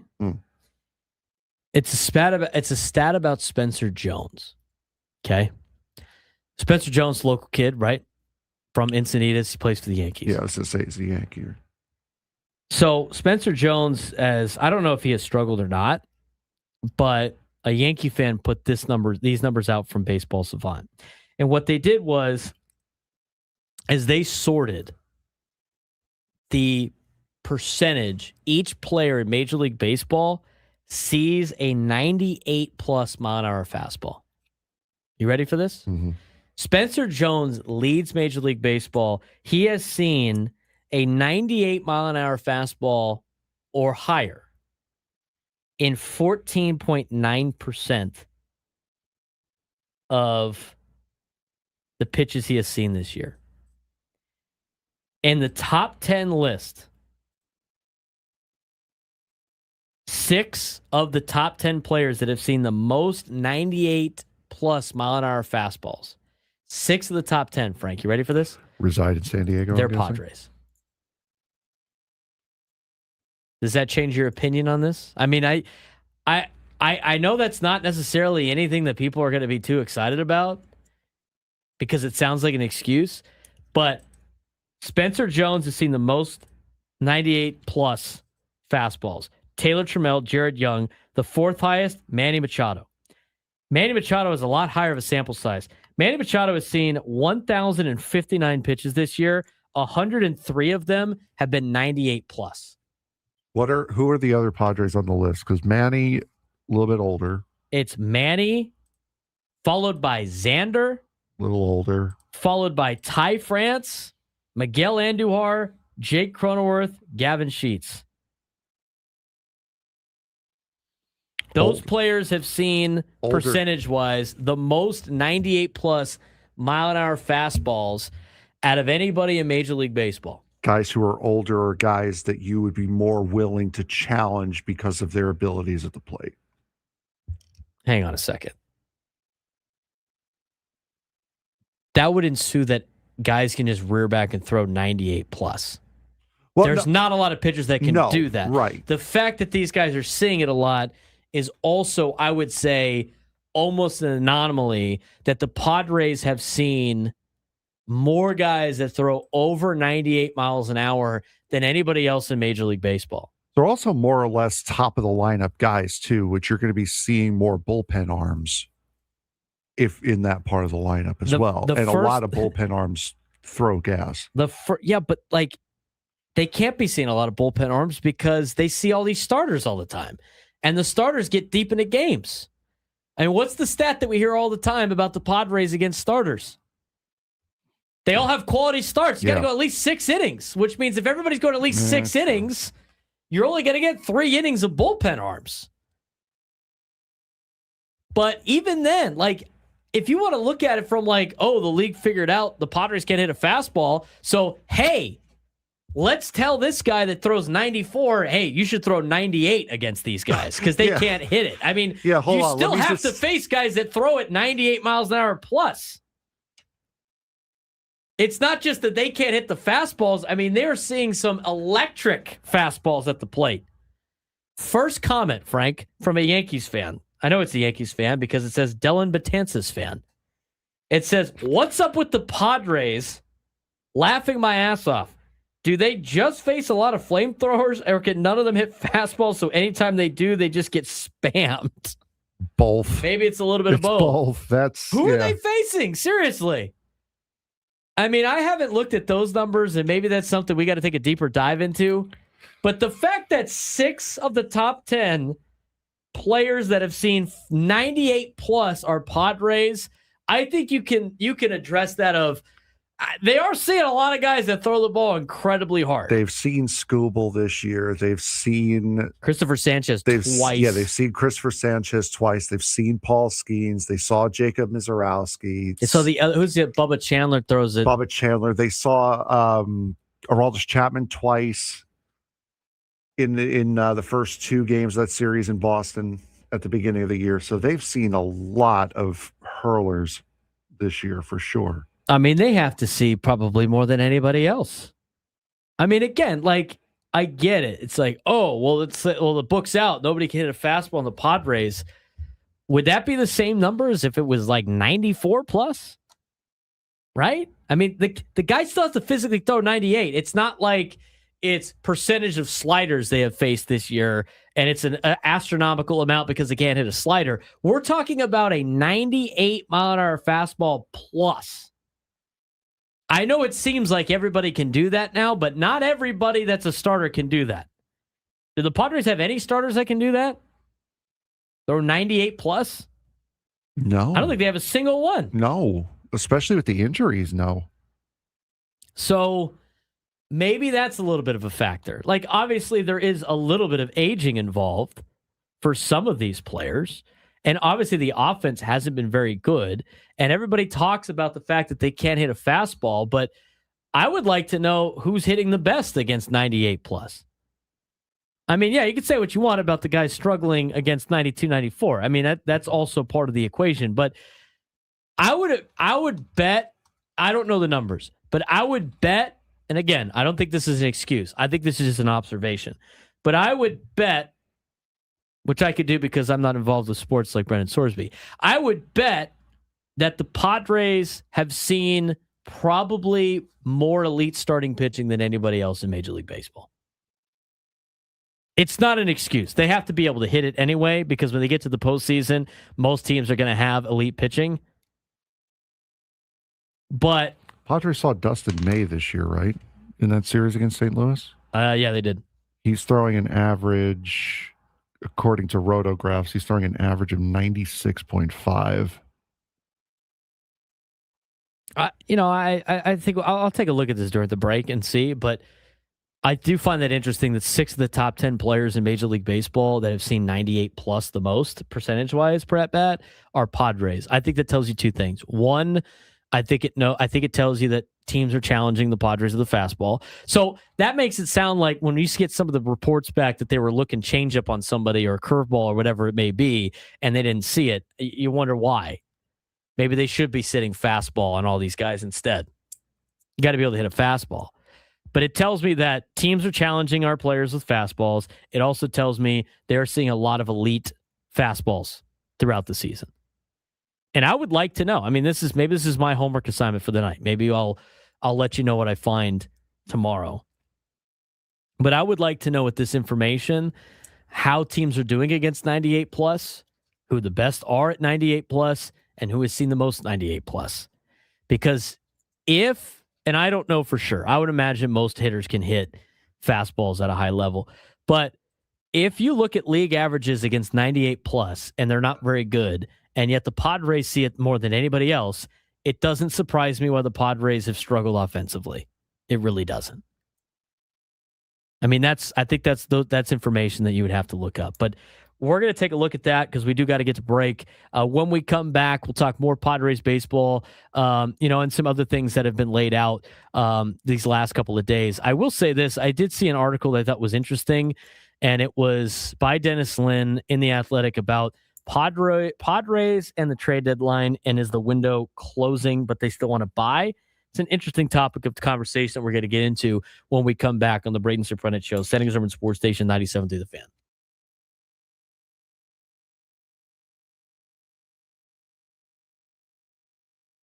The New York Knicks are now just 2 wins away from their first NBA title in 53 years. After stealing both games in San Antonio, the Knicks are headed back to Madison Square Garden with a 2-0 series lead over Victor Wembanyama and the San Antonio Spurs. Game 1 featured another clutch takeover from Jalen Brunson, who scored 30 points and led a comeback from 14 down.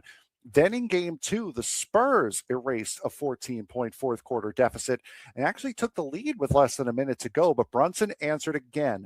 A late Spurs turnover set up the game-winning free throw, and Wembanyama's final jumper missed as New York escaped 105-104. The Knicks have now won 13 straight playoff games at the time of recording and are now 2 victories away from ending their championship drought that dates all the way back to 1973. Can Wembanyama save the Spurs season, or are we witnessing the return of basketball glory in New York City? Game 3 at Madison Square Garden set for tonight at the time of recording. The 2026 NBA Finals have delivered drama, heartbreak, and history through the first 2 games. And right now, the biggest story in basketball is pretty simple. The New York Knickerbockers are 2 wins away from ending a 53-year championship drought. After storming through the Eastern Conference with an 11-game playoff winning streak, the Knicks traveled to San Antonio and did something that no team has ever done before, and that is win the first 2 games of the NBA Finals against the San Antonio Spurs on the road. Now the series shifts to Madison Square Garden at the time of recording, with the New York Knicks holding a commanding 2-0 series lead. In Game 1, it looked like it was headed San Antonio's way. The Spurs built a 14-point second-half lead behind the brilliance of Victor Wembanyama, but the New York Knicks never panicked. They did this before in the Eastern Conference Final. Led by Jalen Brunson, the Knicks mounted another comeback. Something has become a theme for them throughout this postseason. Brunson scored 30, including 13 points in the fourth quarter, while Karl Anthony Towns added 18 and 12 boards. The Knicks closed the game on an 11-0 run and escaped with a 105-95 victory, taking home court advantage and extending their playoff winning streak to 12 games. For San Antonio, Victor Wembanyama finished with 26 and 12 boards, but he shot just 6 for 21 from the field, and afterwards took responsibility for the loss, saying simply, "I was bad tonight," and that was a big part of why San Antonio lost that game. Victor Wembanyama shooting from the field. Game 2, if Game 1 was painful for San Antonio, Game 2 was downright heartbreaking. The Spurs trailed in the fourth quarter by 14 points, but they came all the way back this time.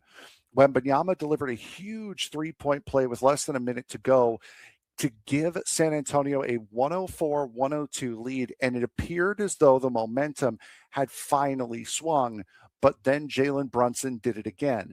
The Knicks star tied the game and then capitalized on a late Spurs turnover and calmly knocked down the go-ahead free throw with 9.5 seconds remaining. He missed the second free throw. Wembanyama had one final chance to win it, but the jumper bounced off the rim, and the Knicks win the game 105-104.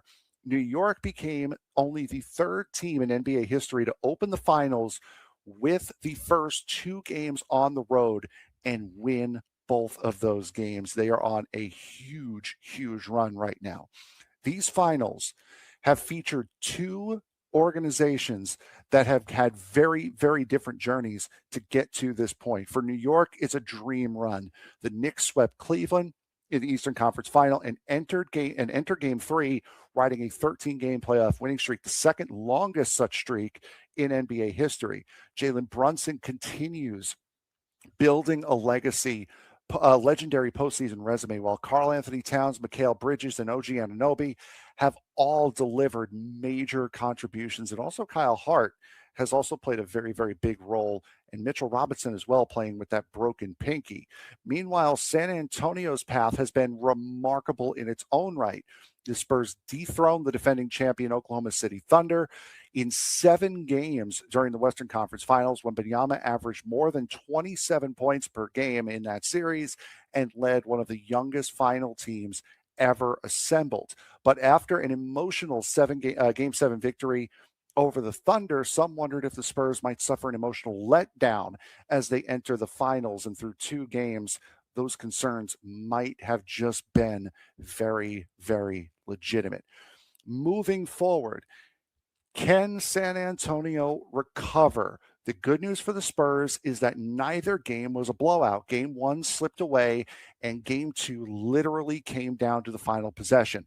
The bad news, the Knicks have been the better team in winning time throughout the playoffs. Brunson continues to own clutch moments, and New York's defense can repeatedly come up with key stops when it matters most. For San Antonio, Victor Wembanyama must be more efficient, and for players like De'Aaron. Brendan Show, we're getting you ready for Padres and Reds, Game 2 of a 3-game set here at Petco Park. Padres trying to win 2 in a row. 833-288-0973, 833-288-0973. All right, I'm looking up some of these numbers here about the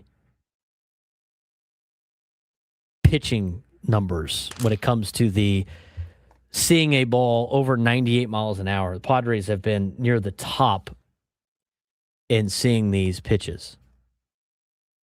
But when you look at some of these metrics, it's very interesting to me the how many times the Padres have seen 98 mile an hour plus.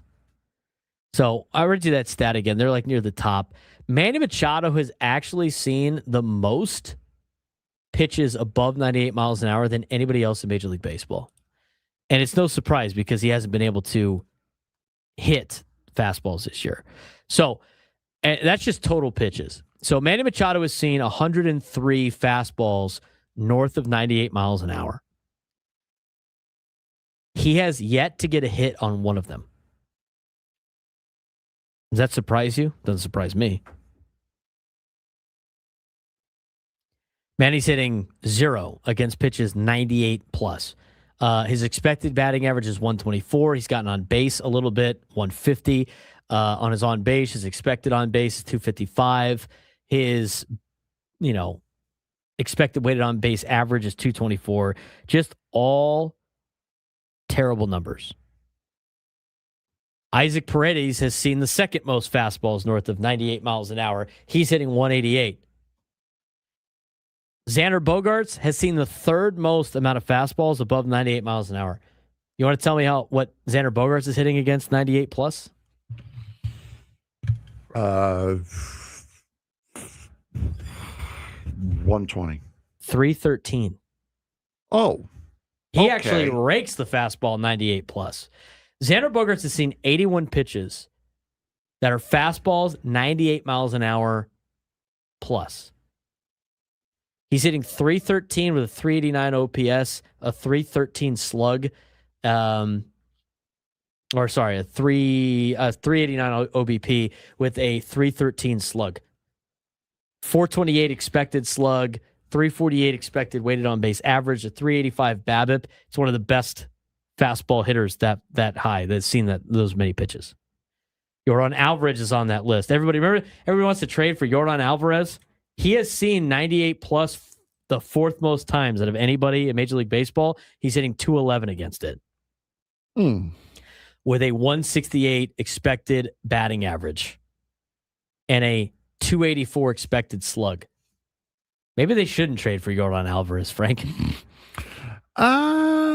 Well, How about this? Okay. Got more Padres on this list. So if you just sort it based on pitches and not percentage of pitches, the Padres have 4 of the top 10 players in Major League Baseball that have seen the most 98 miles an hour plus, which makes sense to an extent. They've seen a lot of fireball throwers.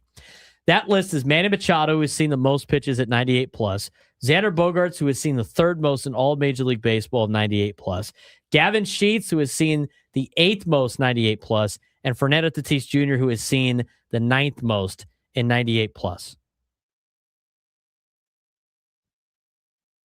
Since we're like to play guessing games and setting up Frank for impossible guess choices. Sake. What do you think Gavin Sheets and Fernando are hitting against 98 plus? Give me a hint. Oh, above or below 200? Above, both of them. Gavin, 265. Fernando, 237. Nope. Both over 300. So how about that? So, because remember I said, hey, maybe it's because of the fastball. This is like the stats that doesn't really bring any correlation or anything. So Manny and Fernando and Xander and Merrill, right, have just struggled all year long. And they have seen the most 98 plus mile an hour fastballs out of all these guys in Major League Baseball. I mean, Merrill's 14th on the list, but you know what? Just for case in point. Manny hitting 0 doesn't surprise me. Xander hitting 313 does. Gavin Sheets is hitting 316. Fernando against 98 plus, 350. Is that surprising numbers to the people in the YouTube chat? I mean, what did everybody say when we went to break when we said they've seen the most fastballs? Book is out. They can't hit it. Xander's hitting 313 against anything north of 98 miles an hour. Gavin Sheets is hitting 316. Fernando's hitting 350. All of their slugging percentages. 313 for Xander, 632 for Gavin, 400 for Fernando. All of their OPSs are north of 750 against fastballs 98 plus. Would you say they can't hit a fastball? No. I wouldn't say that. Not 98 plus. Okay, see, what we meant to say was, you only listen. See, this is your problem. You only listen to half the conversation. They can't hit a fastball down the middle. Oh, that's what it is. Yeah, that's what everyone was saying. But if you put it on the edge, they're raking it. Gotta learn to listen, Lou. Oh, man. Is that what's going on? Jeez.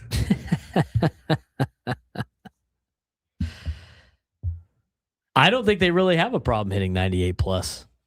Everybody just assumed that was the issue. They're like, oh, that means they can't hit 98 plus. It sounds like they can. The two that can't, though, are Manny and Jackson Merrill. So Merrill, I didn't get to Merrill's numbers. Merrill has seen 63 pitches this year, north of 98 miles an hour. He's hitting 125 with a 176 on base percentage and a 313 slug. His 111 batting average on balls in play. He can't really do it. I mean, he hasn't done it. Miguel Andujar? Miguel Andujar's seen a lot of fastballs, 98 plus. If you had to guess what Miguel Andujar was hitting against it, what would you say? I would say what Juan said. Sir, your advanced stats do not align with my eye test. They don't. Because you want to know why? Because Miguel Andujar's had a pretty good year this year, has he not? He has. He's had a very good year. He's hitting 214 against fastballs, 98 plus.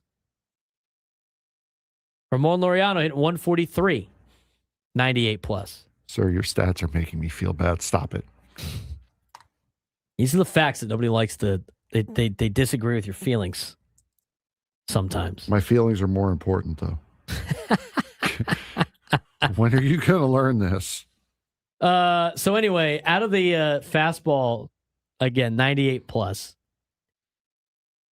Xander, Gavin, Fernando, doing really well. Everybody else in the Padres, not doing very well.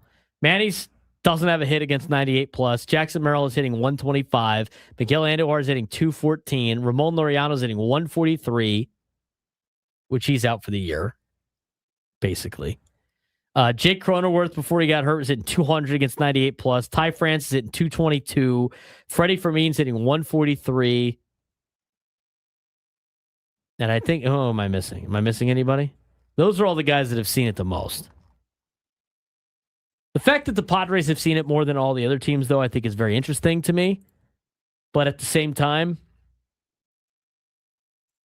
they only got a couple of guys at the top. There's only 3 of them that have done well against high velocity, and it's Xander, Fernando, and Gavin. Everybody else has struggled against 98 plus. But if you go through the list, there's not a lot of players that are doing well against 98 plus. I mean, if you look at the top 10 players that see it the most of the numbers are not very good when it comes to batting average and across the board. I mean, if you look at the top batting averages on this list, you know, Riley Green's done very well. He's seen it 22 times. He's batting 1,000. But when you start, Brandon Nimmo's hitting 700 against it. Michael Harris the second's hitting 667. Teoscar Hernandez 667. I mean, there are some guys that hit the ball very well right now at 98 plus, but most of it is a small sample. Out of the guys that have seen it the most, there's not a lot of them that are hitting for a high average. Spencer Jones is hitting 250. He's seen it the second most out of anybody in Major League Baseball. Brian Torres has seen it a lot. He hasn't got a hit. Taylor Trammell has seen it a lot. He's hitting 273. Not bad. Jared Young has seen it a lot. He's hitting 167. Machado, 0. Kevin Alcantara, 0. I mean, some of these guys don't qualify. Xander's hitting really well against it. But it's something that not a lot of players see, and when they see it, not a lot of them hit it very well. And before anyone says in the chat, because we normally get it, well, why don't these guys know that? They do. They probably do. They definitely do. They probably do. They knew weeks ago. Well, so let's talk about tonight's game when we come back. Because who throws the ball incredibly hard? Lucas Giolito. That is the wrong answer, buddy. It would be Chase Burns. Chase Burns throws the ball incredibly hard. We'll tell you what to watch for in tonight's game. Get our bold predictions as we wrap up the show.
140, final segment of the Braden Surprenant Show. San Diego's number one sports station, 97 through the Fan. All of our guests join us on the SDCCU Fan Hotline. It's not Big Bang Banking, it's better. He's Frank Marchese. I'm Braden Surprenant. Get you ready for Padres and Reds tonight. I mean, you almost want to pull up the... I might just do a deeper dive in this when I get home today. It'll be fun for a segment tomorrow. I'm curious to see some of these numbers. Right, especially before Jesse Hackler comes on. Right. Get a full-on nerd hour at 11. All right, so the these are just guys that throw hard, right? I mean, and the Padres, what we've now seen is the Padres have faced, or at least, they have 6 of the top 10 in highest percentage of facing 98 mile an hour plus fastballs. And so we have taken a deeper dive into it this month. I mean, maybe that's why the offense hasn't been doing as well, right? Except for the fact that the Padres had Gavin Sheets and Fernando Tatis Jr. and Xander Bogaerts all rake against 98 plus. Most of the other Padres have not. But if we just go through this list, and I'm trying to remember off the top of my head some of these are just starting pitchers, not even the bullpen arms, which they've seen a ton of, in terms of how many guys that throw at least 98 miles an hour on average. Out of starting pitchers, Jacob Misiorowski is the number one on the list. If you just sort it based on average MPH on their fastball, the Padres face Jacob Misiorowski. Number 2 on the list is Grant Taylor. Didn't he pitch? I'm looking right now. Didn't he pitch against the Padres here? I think he did, if I'm not mistaken. Because I remember him I thought he was like the young guy that just mowed down the Padres. In the process of finding out at the current moment. He's number 2 on the list. But you already have one of the two. He did. He faced the Padres in a 4-0 victory. So that was the middle game of the series. That was, yeah. Oh, correct. no, that was... He's a reliever, though. I don't know why it did. He's listed as a starter. Okay. Yeah, he threw an inning and a third. Sean Burke started that game. Right. But he did throw. That's another guy that faced the Padres, right? He's number 2 on the list. I don't think Jared Jones was one of the pitchers for the Pirates in that series against the Padres, but he's 3rd on the list when it comes to pitching. He's only started 2 games this year, so I don't think it's him.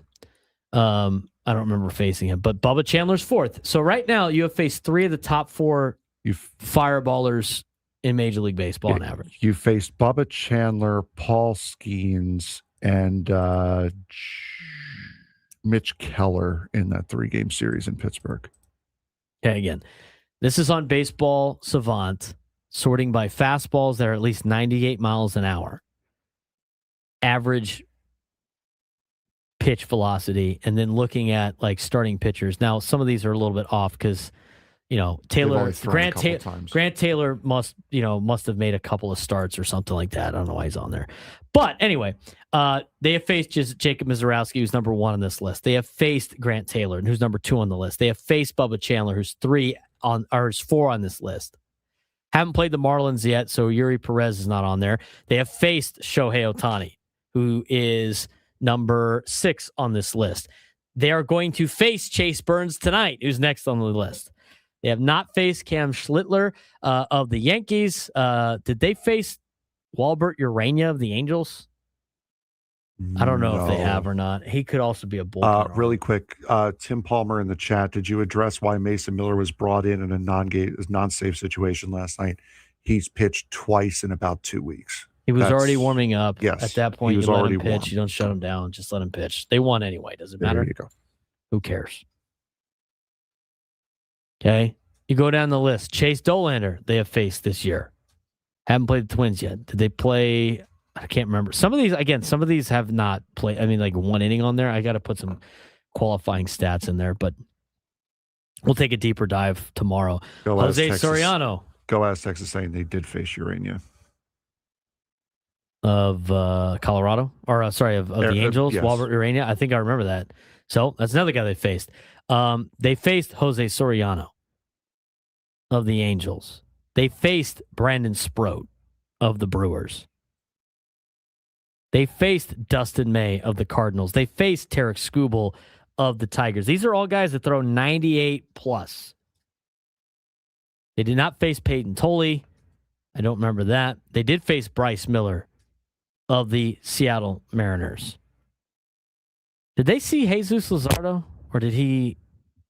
Yes, they did. They saw Jesus Luzardo. Yes, Luzardo did pitch. Okay. I mean, again, some of these guys are bullpen arms too. But just going down the list out of the opponents that they have faced this year, they're facing a lot of guys that throw the ball incredibly hard. Paul Skeens is on this list.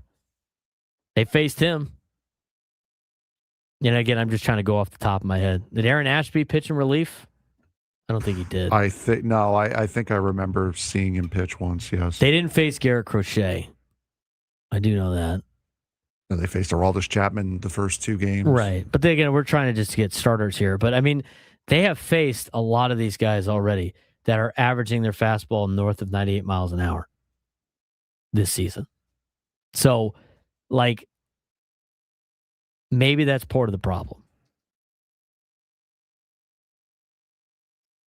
But at the same time, you're going to be facing some of these like elite level pitching later on in the season. And that's why I think tonight's going to be interesting. So again, as we go through this, and I'm going to go back to hitters, and we're going to go pitch velocity, 98 miles an hour plus on fastballs. And we're just going to look at the Padres numbers on this deal. The Padres offense, they have had some guys do very well and some guys not do very well. Manny Machado has seen more 98 mile an hour fastballs than anybody, 98 plus, than anybody in Major League Baseball. And he has yet to get a hit off of it. Out of the 1,059 pitches that Manny Machado has seen this season, 103 of them have been against fastballs 98 plus. Xander Bogaerts has seen it 81 times. Gavin Sheets has seen it 67 times. Fernando, 66. Jackson Merrill, 63. Miguel Andujar, 57. Ramón Laureano, 52. Cronenworth, 37. Ty France, 37. Freddy Fermín, 35 times. Go down the list. Bryce Johnson, 10 to less. Jase Bowen's only seen it twice. Sungwon Song's seen it once. Your batting averages against 98 plus for the Padres. 0 for Manny, 313 for Xander, 316 for Gavin Sheets, 350 for Fernando, 125 for Jackson Merrill, Miguel Andujar hitting 214, Ramón Laureano hitting 143, Jake Cronenworth hitting 200, Ty France hitting 222, Freddie Fermín hitting 143, Bryce Johnson hitting 333 in his 3 plate appearances. Luis Campusano, who's not playing again, he's batting 500. Rodolfo Duran is yet to get a hit. Jase Bowen has only seen 2 pitches, not enough to qualify for a plate appearance on here. Sungwon Song has seen 1 fastball north of 98 plus, and he is 0 for on that. Not great in terms of overall statistics. The other thing, too, I mean, congratulations to Xander Bogaerts. He's on the paternity list today. So dad power coming this weekend. Hopefully that's the Baltimore case. Unfortunately, he's missing tonight. He's one of your better fastball hitters. I mean, that kind of leads us to our bold prediction. You're going against Chase Burns, who is throwing some serious gas and has an electric fastball. And you got a lot of guys in that lineup tonight that are not going to be, that do not have good numbers against high velocity fastballs. The only ones are Fernando and Gavin. Fernando's hitting 350 and Gavin Sheets is hitting 316. What's your bold prediction for tonight's game?